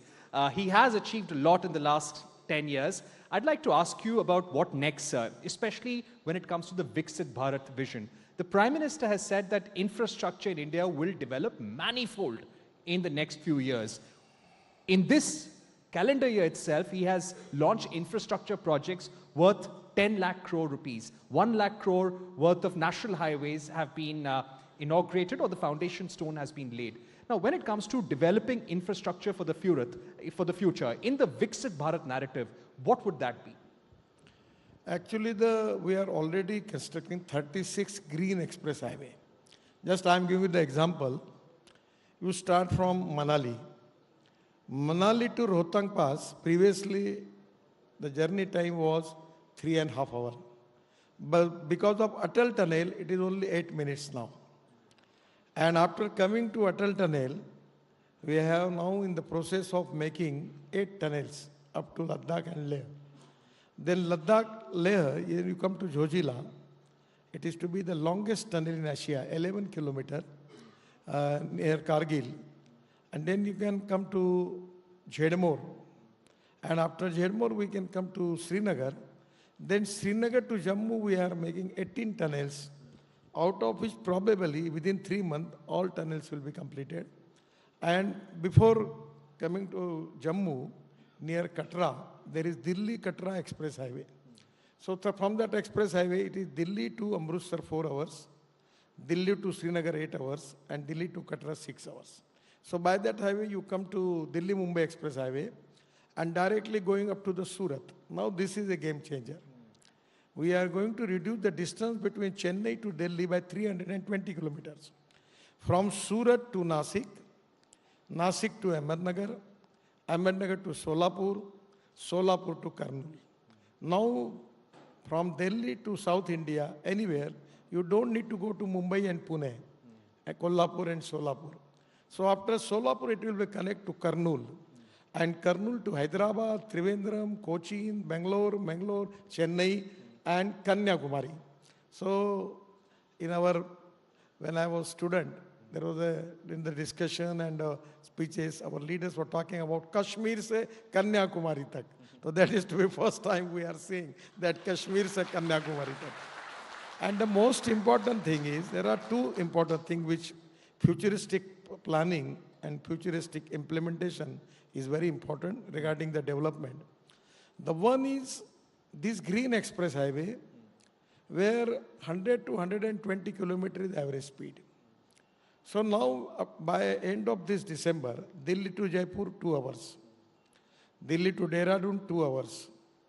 Delhi to Katra, 6 hours. Delhi to Srinagar, 8 hours. Already we have constructed Bangalore to Mysore. It is now 1 hour. Then up to end of this December, we will have the road from Chennai to Bangalore, 2 hours. So by making this road, we are reducing logistic cost. This is very important. Now presently in India, our logistic cost is 14 to 16%. And our dream is to take it up to single digit, up to 9%. So first of all, now the one truck taking Mumbai, it takes 54, 58 hours. But now it can be easy to go by 24 hours from Delhi to Mumbai. So truck will take double trips. So that will reduce the cost, capital cost. And at the same time, because of Green Express Highway, these are totally new road. So we are going to reduce the distance. And the most important thing is we are going to change fuel. In place of diesel and petrol, the idea is we can think about electric trucks, then trucks on LNG, CNG, and we have a lot of alternative fuel and biofuel. It's really a success story. Now we have methanol. I am giving you the example that methanol rate is 22 rupees per liter. And we have successfully implemented the Karnataka State Transport Pilot Project by using 15% methanol in diesel. It is successfully implemented. Now in the Assam Petroleum, we have methanol is available. In Mumbai, Deepak Fertilizer and RCF, methanol is available. And now government has taken decision to adding 15% methanol in diesel. Now you just understand, the diesel rate is 110 rupees per liter and methanol is 22 to 23 rupees per liter. And the most important thing is now Ashok Leyland has already launched their trucks on 100% methanol. We can get methanol from coal, low quality coal. Not only methanol, we can get ammonium nitrate, methanol and DME. And in USA, the 40%, up to the 40% DME adding in LPG. So we can reduce the cost of LPG. We can use methanol as a fuel, and ample coal is available in the country, and this is going to develop new economy. Now we have in Talcher, in Orissa, coal calcification, we are making urea. So this is the way in which we are going to reduce our import, reducing our logistic cost, and that is because of this is very important. Because of that, we will increase our export, because if the 6% of the cost, logistic cost is reduced, we will be more competitive in international market, our export will be more, our employment potential will be increased, and the growth will be increased. Right. And that is to be the dream of Prime Minister, to make Indian economy of $5 trillion and the third largest economy in the world, and Atmanirbhar Bharat. Great to hear that's a very strong vision, a robust vision there that you have. When we speak about alternate mobility, now it is very important because you've also said this in the past, that we have to be technology agnostic. Different technologies, different fuels will work for India in different places. Now, recently there has been a debate that CNG and hybrid are better alternatives to electric vehicles in the medium term. Nobody is disputing that electric vehicles are very important for the future. Everyone in the industry is working towards this. But there are sections of the industry who have been speaking about a tax cut on CNG and hybrid. What is your view on that, sir? Actually, frankly speaking, we have the import of 16 lakh crores of fossil fuel. By taking lot of efforts, still we don't have the ethanol economy of 1 lakh crore. Now the electric, there is a waiting list for scooters, cars and auto rickshaw. Now we are in the process of electric buses.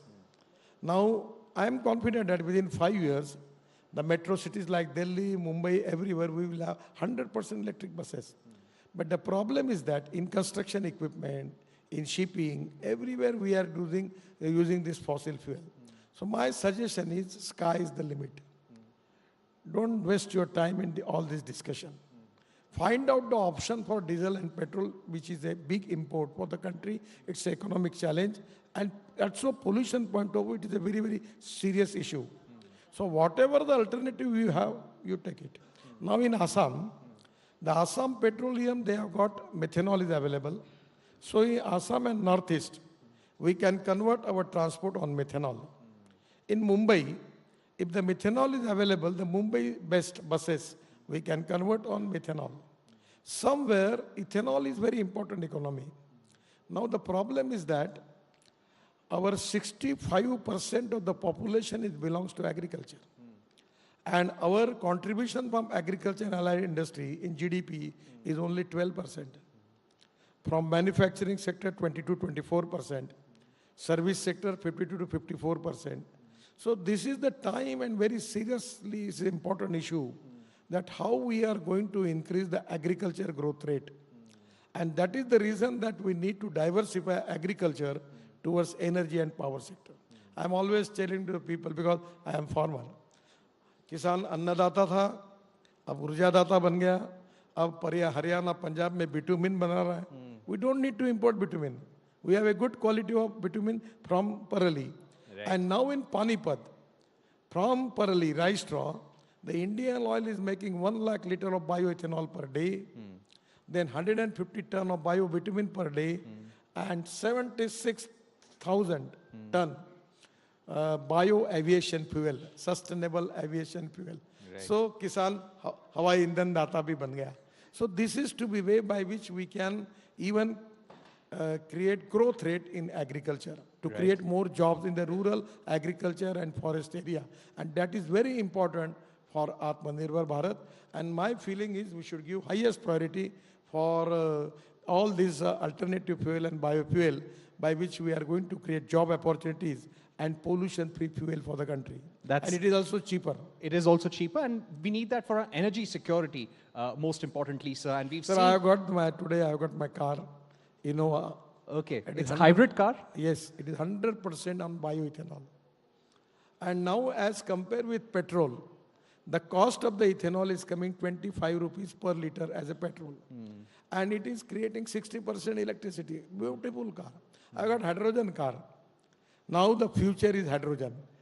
Yeah, I believe you've got a hydrogen car and a Camry also, ethanol. Yes, Toyota now Camry. the Toyota, Suzuki, all are in the process of making flex engine. Now we have drones. In agriculture, we are using drone for spraying. Now I am suggesting the people that you can convert flex engine for that. So in place of petrol, we can use ethanol. Petrol rate is 120 rupees and ethanol is 60 rupees. And no pollution. Right. So if you've been focusing a lot on alternate fuels and biofuels, sir. So if I were to ask you about one priority which you feel that the government should have in this direction in the next 5 years, what would that be?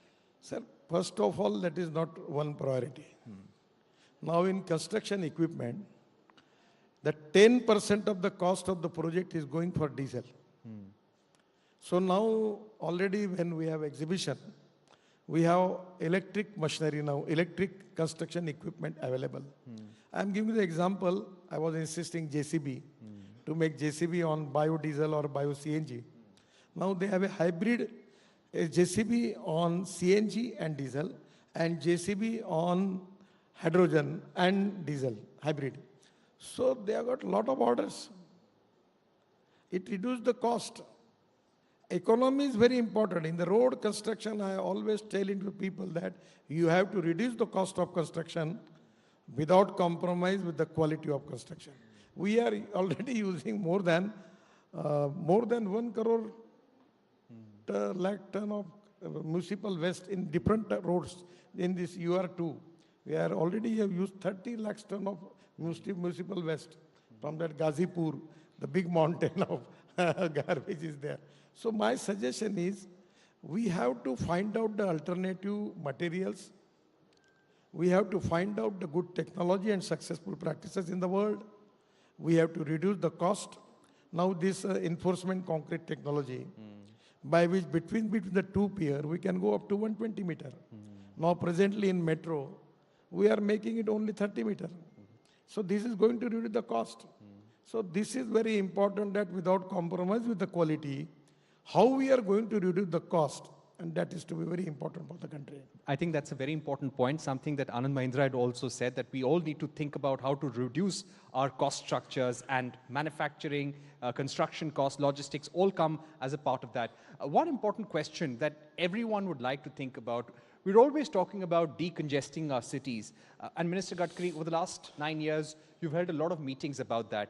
Now, concepts like pod taxis, sky buses, trolley buses, now all of these have been reviewed, looked at, pilot projects have happened.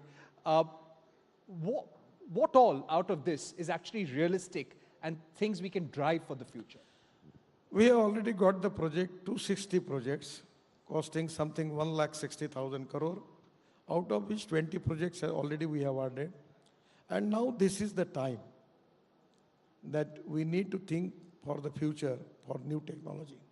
My dream is to make electric highway from Delhi to Jaipur. Even public mass rapid transport on electricity is the future. Electricity is a clean fuel and very cheaper. So today, even in the city like Mumbai, Delhi, Chennai, Calcutta, we can make this. Now we are working on one proposal in Bangalore. We are already starting the work of Bangalore Ring Road, costing 17,000 crore. 288 kilometer length of the road is there. So now we are thinking, by connecting one place to another by ropeway, cable car, funicular railway. Now one of the technology which I have seen that is double-decker bus, having capacity of 250 people, and we can take it from them from the sky. Now all technology available in the world, all people are interested to invest in India. I have already interaction with all the companies. Now we have a big convention for that. And now this is the time that in place of diesel buses, in place of this petrol car and other modes which are available, in place of that, this is the time for our future development, because we need to develop the infrastructure of world standard. Import substitute, cost-effective, pollution-free, indigenous. So mass rapid transport electricity, we are now planning for trolley bus. We are planning from Delhi to Jaipur. If it is to be successful, then we can make Delhi to Mumbai.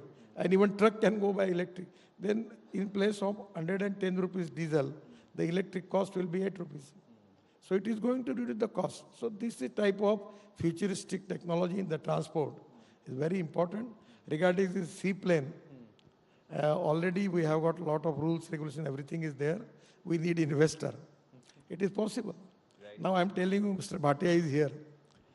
When he was BPT chairman, we have prepared a report and taking water taxis from all sides of Mumbai to airport within 17 minutes.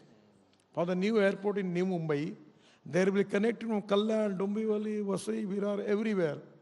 And BPT going to that airport within 17 minutes, and we can start water taxis there.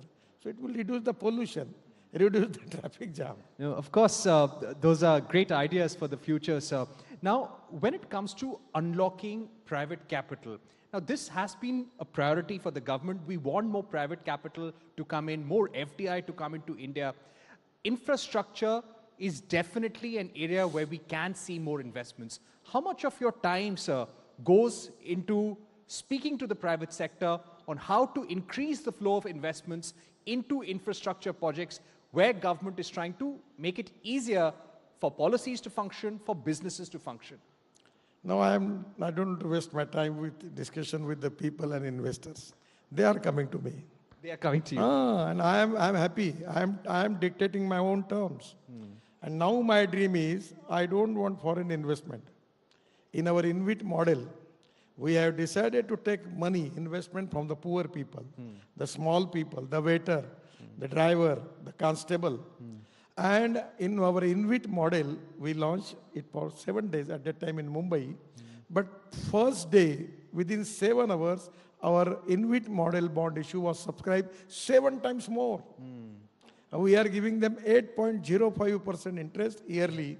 And now we have taken decision that we will give them interest monthly. So people are happy. I don't have any money problem. I'll just frame it differently, sir. Maybe I should have framed it differently. Do you think the private sector is stepping up to the potential that the economy has right now? You understand one thing.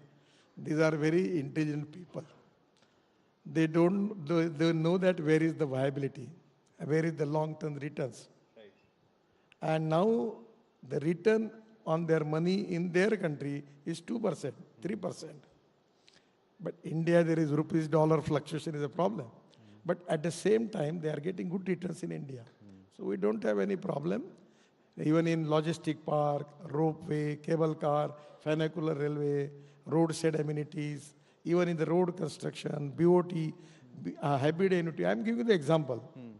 In Mathura, when I was water resources minister, we have just taken one project on hybrid annuity mode. And the project was taking 80 MLD sludge of Mathura, convert into clean water. And I have planned that water is purchased by Indian Oil. Refinery is there, and they are giving 20 crore rupees as a royalty per year. The Triveni Engineering is the company. The project is 40% is given by the government, 60% from the investor. Project is successfully implemented. Even solid waste management, liquid waste management, the BOT, hybrid annuity is possible. So we need to have a good projects with transparency, corruption-free system. And the most important thing is fast-track decision-making process. The problem in the government is many of the people, they have more love and affection on the file as compared with their wife. That is to be a big problem. All right. They don't want to take the decisions. They don't want to take That is to be a problem. So you can make a project, turnkey basis, give it to the people, allow them to work. Don't stop. For every clearance, they have to go to him. The proof consultant, the project consultant, DPRs are sometimes defective. They are not getting clearances. The work was held up. This should not be the thing. It should be just like one person, you can give them opportunity, give them all rights, and allow him to work. Then it will be easy to maintain the time period also, and we'll get the good quality of work. Right. Now, when it comes to Gati Shakti, sir, Gati Shakti is, though it's being driven by the DPIIT, Ministry of Road Transport and Highways is very closely working with them. What are some of the changes that we are going to see in terms of Gati Shakti, the program will bring on the ground in the next 1 or 2 years that the industry can expect, according to you? Actually, the problem is that the Prime Minister was every time telling to people that government is thinking in silos. Yes. There is no cooperation, no coordination, no communication between the department. Railway is doing one bridge, NHI is doing another bridge, just 500 meters from that. Now, because of Gati Shakti, it is very good thing which already is there, that we establish the cooperation, coordination and communication between the stakeholders. Now the new airports, new ports, we should have the connectivity. Without having connectivity, we cannot exploit the potential of the ports. So the port connectivity is there. We are making Green Express Highway in Gati Shakti, by which we are reducing the distance. So because of that, we are going to reduce the logistic cost. So actually, Gati Shakti is a principle where we are already establishing the cooperation, coordination and communication on the different type of stakeholders. Now someone is making logistic park, someone is making smart city, somewhere there is a new airport is developing. So we all department coming together as a Gati Shakti, and we will find out the option for that. We have already decided to make the road construction of 2 lakh crore for port connectivity. And that is very important. That is going to reduce the logistic cost. We are making express highways for that. So somewhere, because of this new cooperation and coordination, really it is helpful for all the stakeholders, and the results are very good. We are going to reduce the logistic cost. That is to be very important, reduce the time, and time is the most important capital everywhere. Either it is taking decision for the project, or it is for anywhere, we have to reduce the time, and by which we can save the money. My final 2 questions, sir. You've given us a lot of time today. Now, when it comes to the future of mobility, the government currently is, that is what we learned from different reports, is thinking of various options. One, of course, setting up a big de-risking funds for having lakhs of buses, 8 lakh buses electric buses on India's roads by 2030. We're looking at a 2-year extension of the FAME subsidy at a cost of 10,000 crores. All of this is at a planning consultation stage right now. If we were to ask you, what is going to be the financial push or the incentive push from the government side towards mobility for the next 5 to 10 years, sir? What kind of a roadmap, or what is a sense that you could give us? Actually, frankly speaking, it don't need any money. I'm giving you the example for best. They are running diesel bus, cost is coming 150 rupees per kilometer. And when we have a tender for electric buses, the non-AC bus cost was 39 rupees per kilometer. And AC bus cost was coming 41 rupees per kilometer. Even I feel that we can reduce the cost of tickets by 30%, giving air condition and good facility to the people. And because of electric, the fuel cost is very less. So now one bus, you take example, the one bus running up to 250 kilometers. So the model is London transport model. Is supposed to be the best model.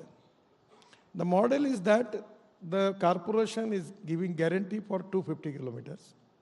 Ticket is taken by the corporation and driver is belong to operator. So 250 kilometers, for example, if the rate is 50 rupees per kilometer, the corporation is paying that much money, and still after that, there is a profit. The money go to bank, financer, who invest the money in the taking for cost of that buses, and there is a profit. So air-conditioned, double-decker electric buses, then ropeway, cable car, and the most important thing, which really we need to have more concentration regarding water transport. Now, if by going by road, if the cost is 10 rupees, going by railway is 6 rupees, and going by aviation is very high, but going by waterways is less than 1 rupees. And if we develop the waterways, we can reduce the cost. So I feel that the new technology, new innovation I'm always telling to the people and my friends, the innovation, entrepreneurship, science, technology, research, skill and successful practices, we name it as knowledge, and conversion of knowledge into wealth is the future. So already lot of start. Now you just imagine, we have 400 startups. They are making electric scooters, and they are doing excellent job.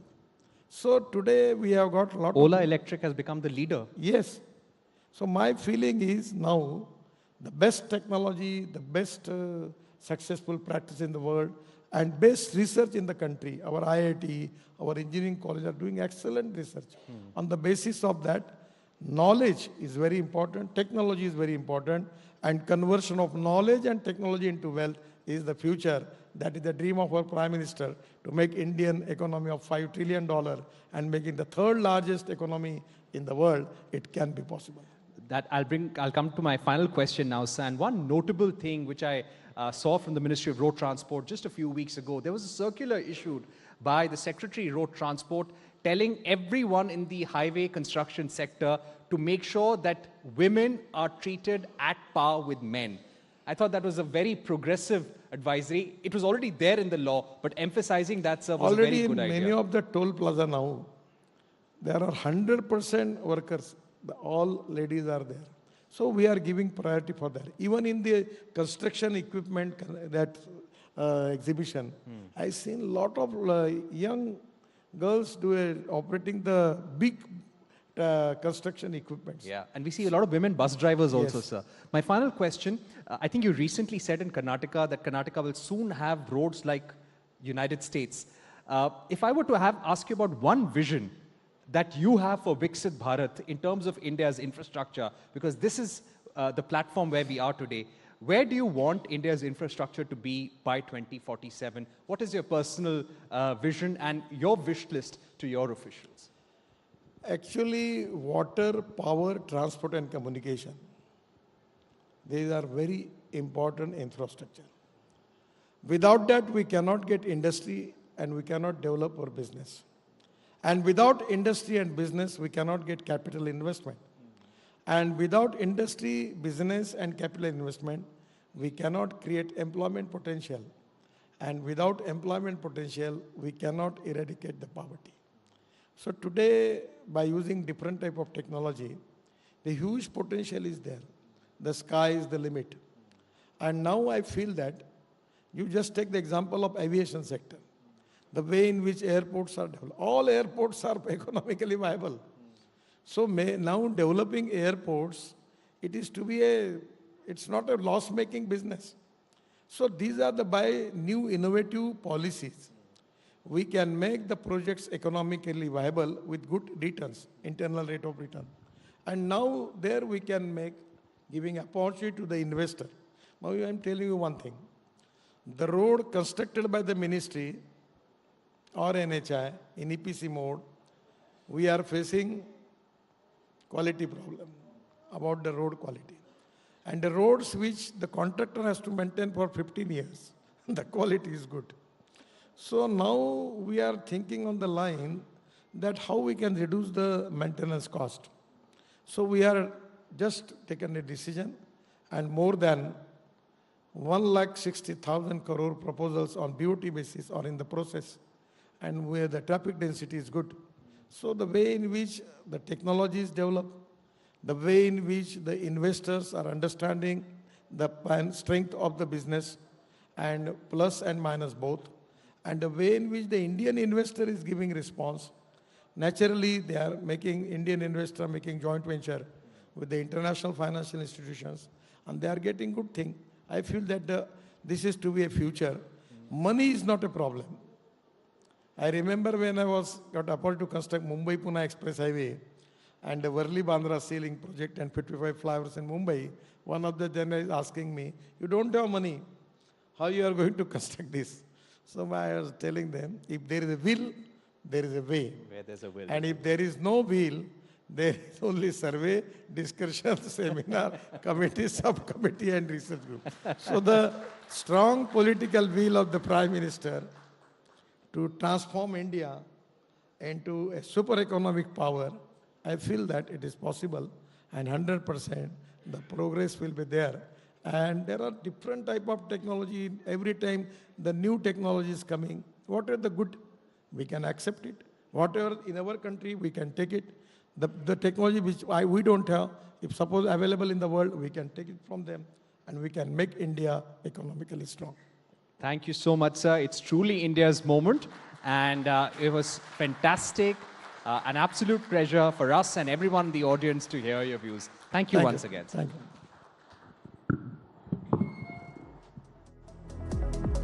Thank you, sir, and Parikshit, for that enlightening conversation. Today, we also have the release of knowledge paper on neighborhood parking approach and implementation by VA Foundation. May we have the audio-visual on the paper first, please? The state of parking in India is akin to a beautiful but forgotten Cinderella story. We face the challenges of overcrowded cities, scarce parking spaces, and the never-ending hunt for a safe spot to park our carriages. Enter the Parking Innovation Challenge, a nationwide quest to unleash the hidden potential of this unsung hero. Our objectives are clear, from smart parking solutions that redefine convenience to sustainable parking solutions that benefit our environment through parking space utilization and data analytics for parking management. We intend to make every inch of parking space count. We will guide drivers to their parking slipper with navigation and guidance systems and ensure that parking rules are the fairy godmother of order through parking enforcement and compliance. We are weaving a tale of inclusive transportation, where accessibility and inclusive parking will be the glass slipper that fits everyone. We invite everyone to join us in this grand narrative.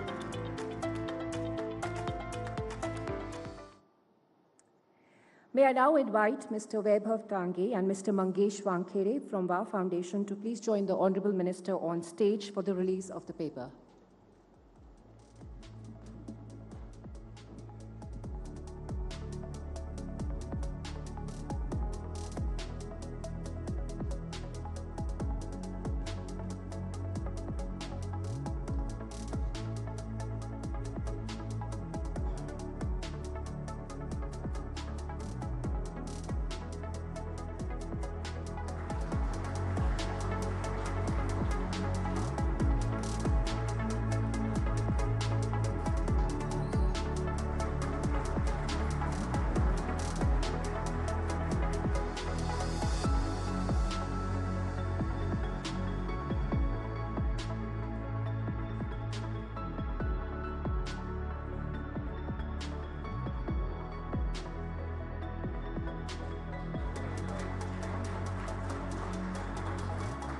This picture are the 60,000 kilometers of highways which he has built.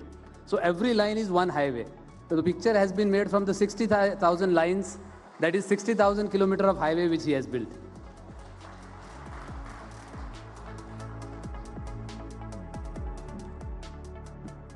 Thank you, Mr. Wankhere. And Mr. Dange, please, I would request you to be here on stage. And I would request Mr. Sandhu to come on stage and accompany Mr. Gadkari for the awards proceedings.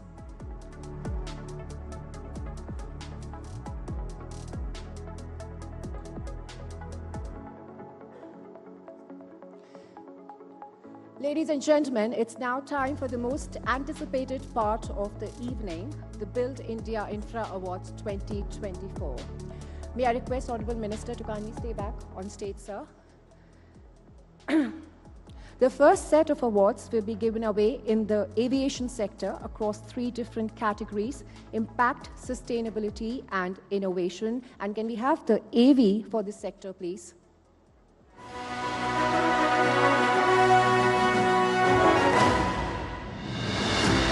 Welcome to the Build India Infra Awards 2024, celebrating modern iconic Indian infrastructure.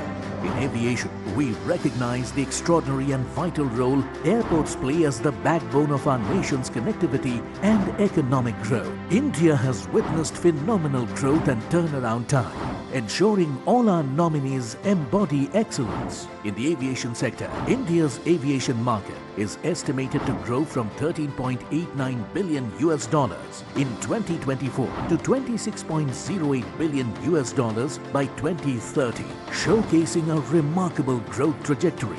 Despite challenges, India's aviation industry has shown resilience, with the total number of domestic passengers doubling from 60 million in 2014 to 143 million in 2020. The number of operational airports in the country has doubled from 74 in 2014 to 148 in 2023, including water aerodromes and heliports, contributing significantly to air connectivity and accessibility across the nation. The Build India Infra Awards honor organizations that prioritize passenger comfort, safety and community engagement, foster efficient operations and implement energy-saving initiatives. Together, let's build a brighter future for Indian infrastructure.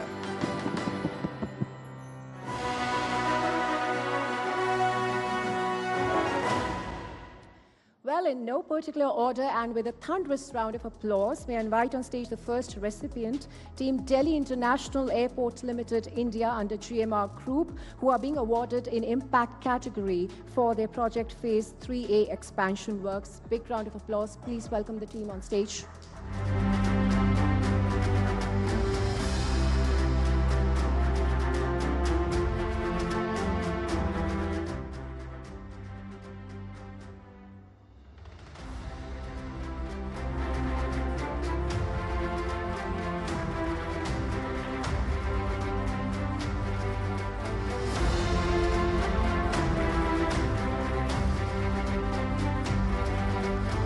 Congratulations, team.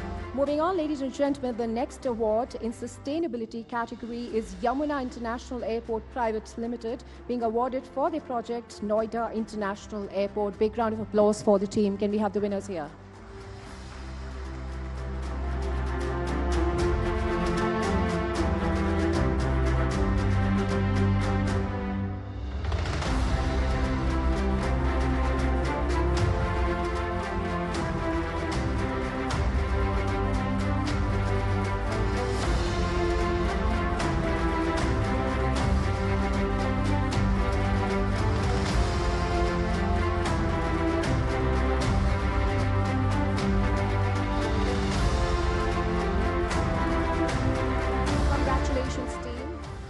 Innovation category, we have joint winners. First up, I invite on stage Adani Airport Holdings, being awarded for their project runway recarpeting works at Mangaluru International Airport, to kindly come up on stage and collect the award. Big round of applause for the winners, please.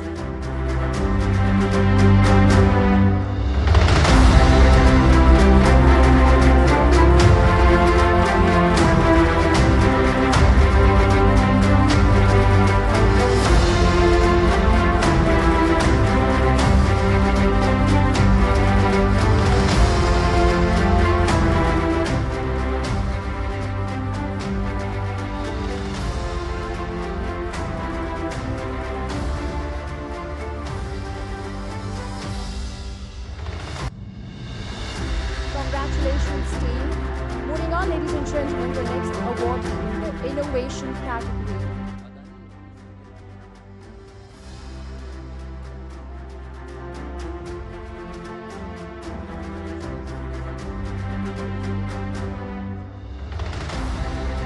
In the innovation category is the the next awardee in the innovation category is the Airport Authority of India, who are being awarded for their project Surat Airport. Big round of applause for the winners, please.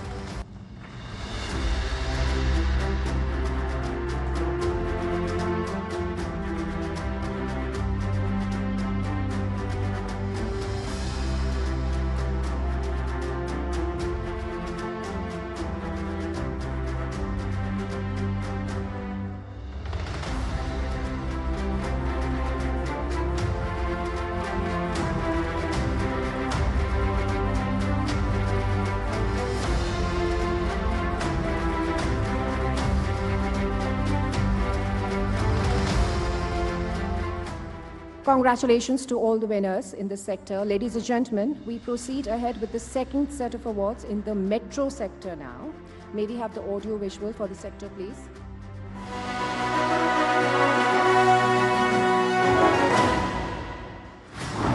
Welcome to the Build India Infra Awards 2024, celebrating the veins of urban mobility, the metro. This sector is crucial, serving as the backbone of our nation's urban transportation, connecting cities and transforming lives. The awards shine a spotlight on visionary projects shaping urban transportation. India has witnessed remarkable growth and turnaround, reflected in the dedication of our nominees. Between 2014 and 2021, the metro network nearly tripled to 733 kilometers across 18 cities, with another 1,032 kilometers approved for expansion by 2025. Currently, over 770 kilometers of metro lines are operational in 20 cities, making India a global leader in metro rail networks. Today, over 17 rapid transit metros are operational, prioritizing state-of-the-art safety and passenger-friendly design. Enhanced connectivity is driving the emergence of modern urban transportation icons. Join us in honoring those driving India's metro revolution, connecting cities, transforming lives, where innovation meets recognition.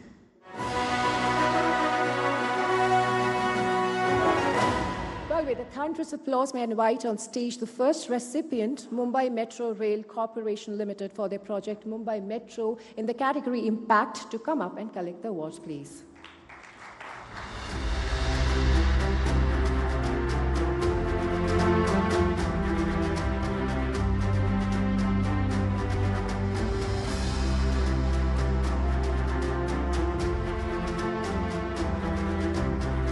Congratulations, team.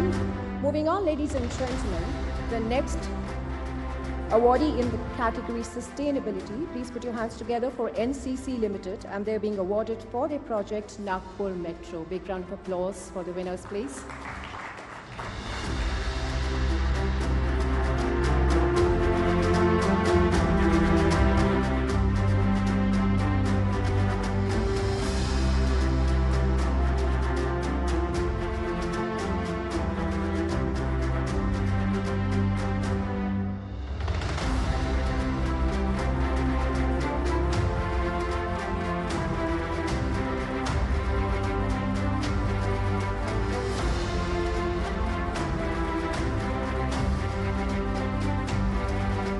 Congratulations, team. I now invite on stage our next awardee in the category Innovation, Team Afcons Infrastructure Limited, to kindly come up and collect the award for their project East-West Kolkata Metro. A huge round of applause for the winners, please.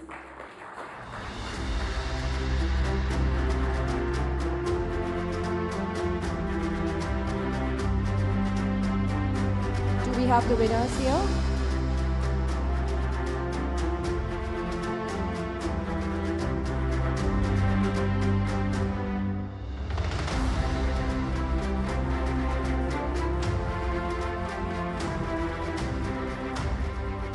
Moving on, next up is Best Projects Awards. I now invite on stage our next awardee, Team National Capital Region Transport Corporation, being awarded for their project Delhi Meerut Regional Rapid Transit System, to kindly come up and collect the award. A huge round of applause for the winners.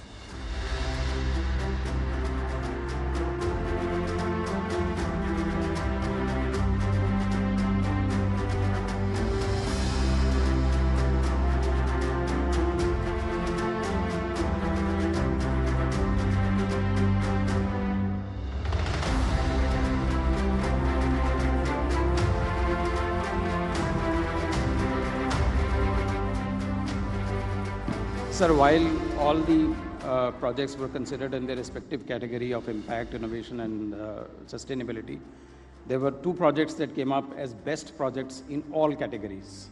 So I just wanted to bring your attention and the audience attention, sir, that NCRTC was considered a best-in-class project and one of the best projects in India across all three categories, and fabulous work they have done. Well, ladies and gentlemen, it is now time for awards in the railway sector across three different categories: impact, sustainability, and innovation. And can we have the audio visual on this sector, please?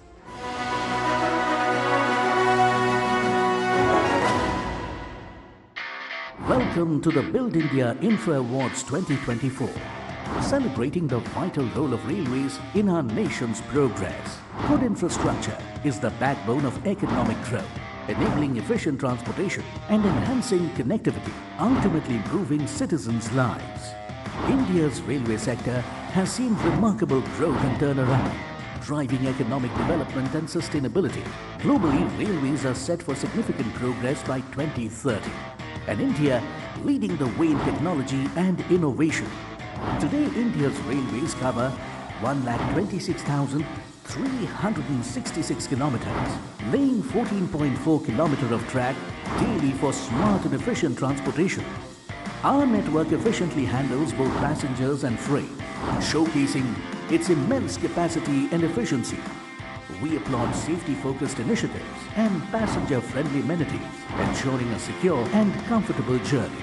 There are 800 stations in the country, out of which 1,318 are getting redeveloped. The station will have world-class passenger amenities including decongested approach, separate departure area, upgraded and spacious lobbies. Let's celebrate the achievements and continue toward brighter, more connected future.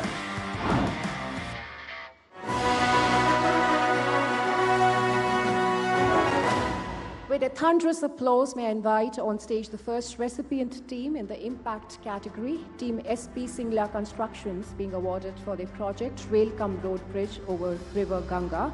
Kindly come up on stage and collect the award. Big round of applause for the winners.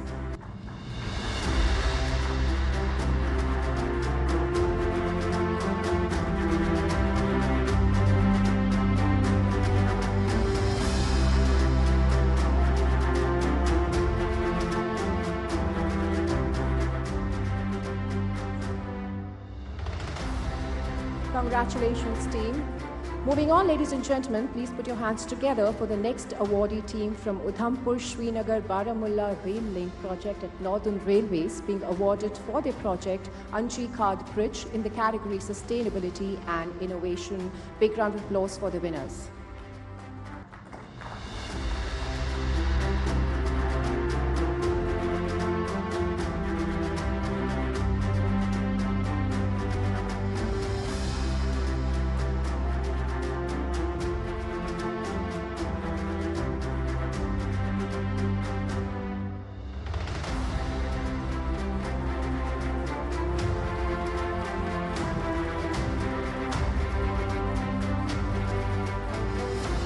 Congratulations, team. Ladies and gentlemen, the next recipient is also Team Udhampur Srinagar Baramulla Rail Link Project, Northern Railways, being awarded for their Chenab Bridge as best project in all three categories: impact, sustainability and innovation. So a big round of applause for the team and the winners. Can we have the winners on stage, please?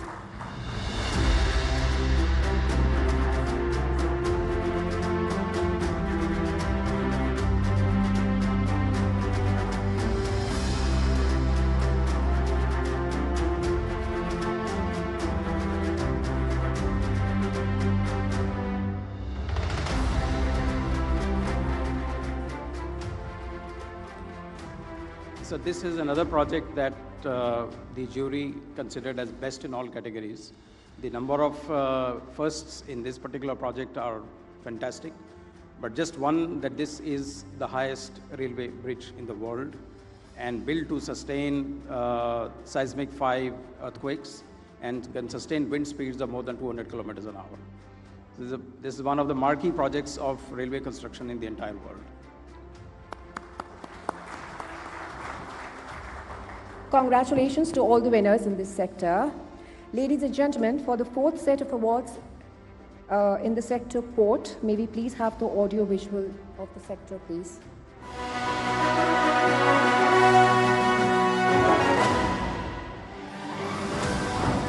Welcome to the Build India Infra Awards 2024, spotlighting the crucial ports, shipping and waterways sector. India has witnessed a remarkable transformation in its infrastructure, where port operation cut down to half of the turnaround time in less than a decade. The Sagarmala program and Maritime India vision are catalysts for growth, attracting investments and unlocking potential. Globally, Ports are poised for significant growth by 2030, leveraging smart technology for efficient transportation. Join us in celebrating the visionaries shaping India's infrastructure, where excellence meets recognition.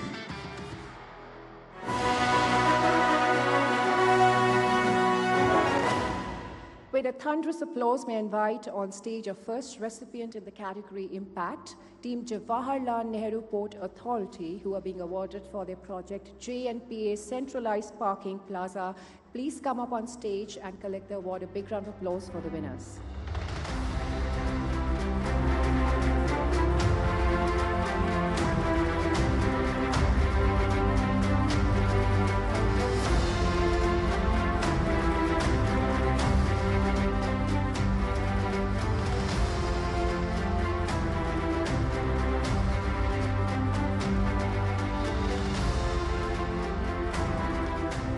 Congratulations, team.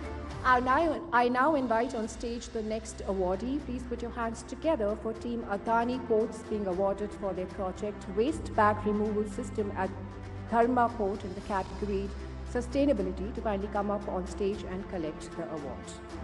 Big round of applause for the winners.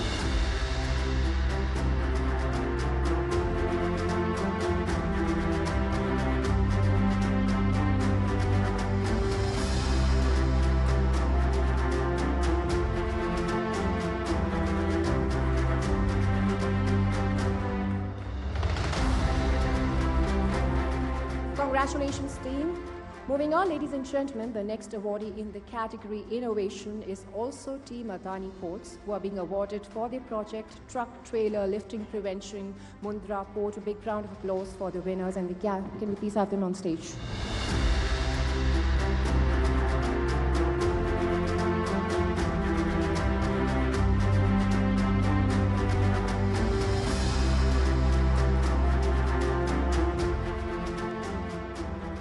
Congratulations to all winners in this sector.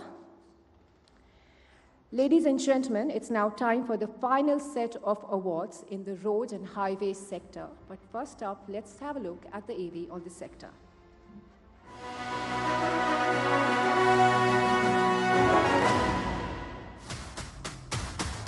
Welcome to the Build India Infra Awards 2024, where we celebrate the arteries of progress, our roadways and highways. This sector plays a pivotal role as the backbone of our nation's infrastructure, driving connectivity and economic growth. The Build India Infra Awards 2024 recognizes the visionaries behind transformative infrastructure projects, showcasing their remarkable contributions. India has seen phenomenal growth and turnaround time, reflecting the dedication of all our nominees. In recent years, the pace of construction of national highways has significantly increased, reflecting government initiatives to enhance transportation infrastructure with a projected 36.16% CAGR in the roads and highways market by 2025. The total length of national highways has seen a remarkable 59% increase from 2014 to March 2023. Signifying substantial growth and expansion in the road network. Globally, India's roads and highways are positioned for significant growth by 2030, with advancements in smart and efficient transportation. Today, more than 63,31,791 kilometers of roads and highways are built, with 36.51 kilometers added daily, emphasizing the importance of state-of-the-art safety technology and passenger-friendly design.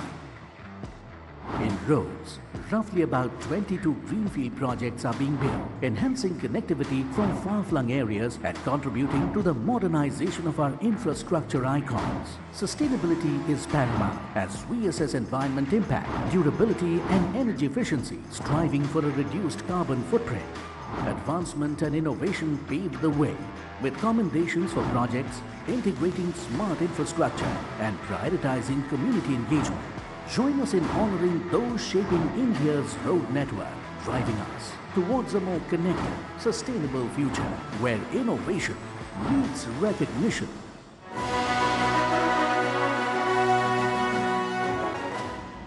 Ladies and gentlemen, in no particular order, with a thunderous applause, may I invite our first recipient on stage in the category Impact, Team Dhola Infra Projects, being awarded for their project 12.9-meter wide bridge between Shri Bhupen Hazarika, Dhola Sadia Bridge, to come up on stage and collect the award. A big round of applause for the winners.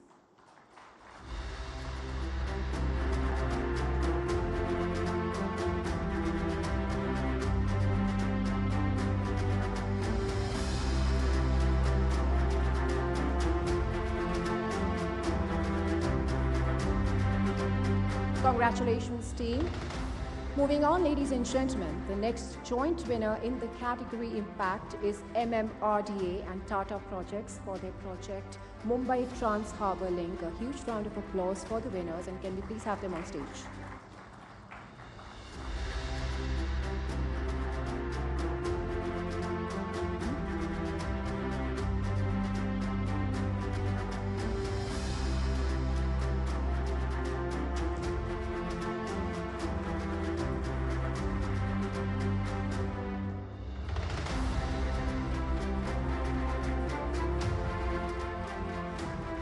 Can we also have the team from Tata Projects?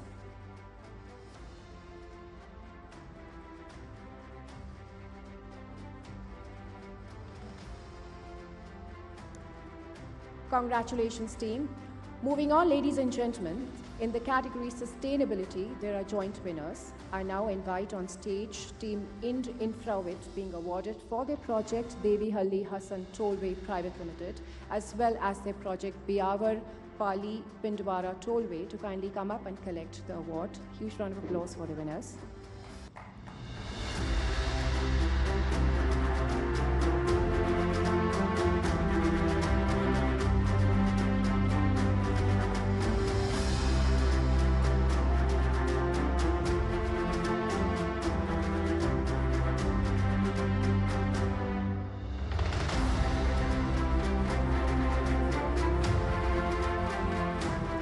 Congratulations, team. Well, for another one in the category Sustainability, I now invite on stage Team Ashok Buildcon, who are being awarded for their project Vadodara Kim Expressway. A huge round of applause for the team.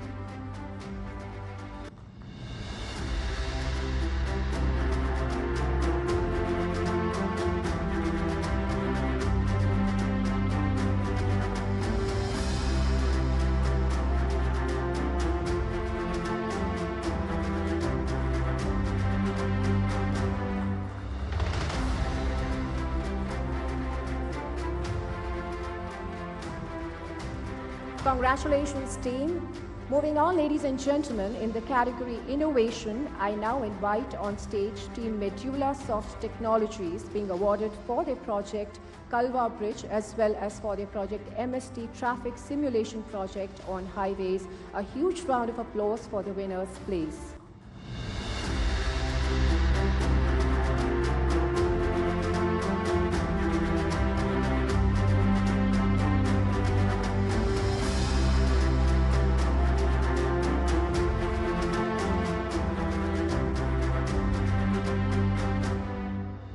Congratulations, team. Moving on, ladies and gentlemen, I now invite on stage Team Patel Infrastructure, being awarded for their project Vadodara Kim Expressway for creating a world record for construction of the highest quantity of pavement quality concrete laid by the world's largest fully automatic ultra-modern concrete paver machine in 24 hours, while creating benchmarks for road construction industry. A huge round of applause for the winners.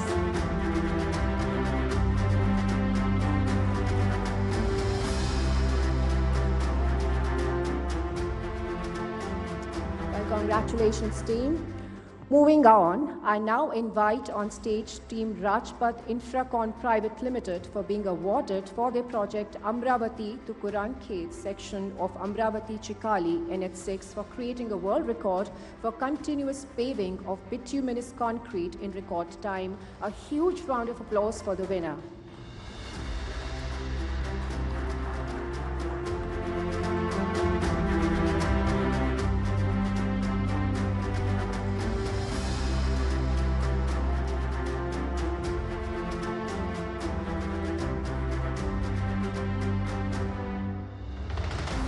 Congratulations to all the winners. May I request all the winners in all the categories to please come up on stage for a group photo op session with the Honorable Minister.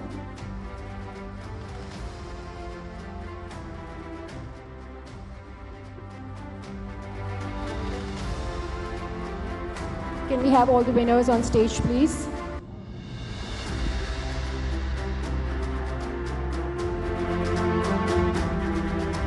Also, it's my great pleasure to extend a warm welcome to a distinguished group of individuals who have played a pivotal role in shaping the trajectory of our event, the esteemed jury members. So please, can we have all the jury members on stage as well?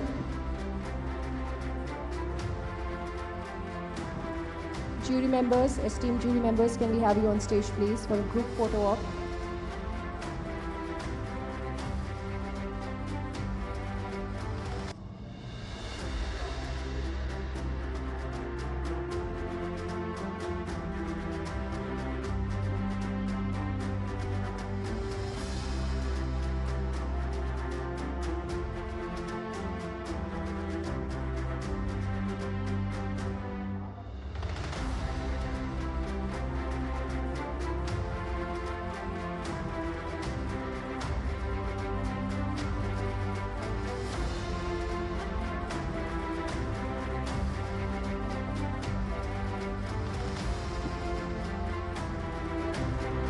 Thank you, Mr. Gadkari and everybody for being a part of this momentous occasion.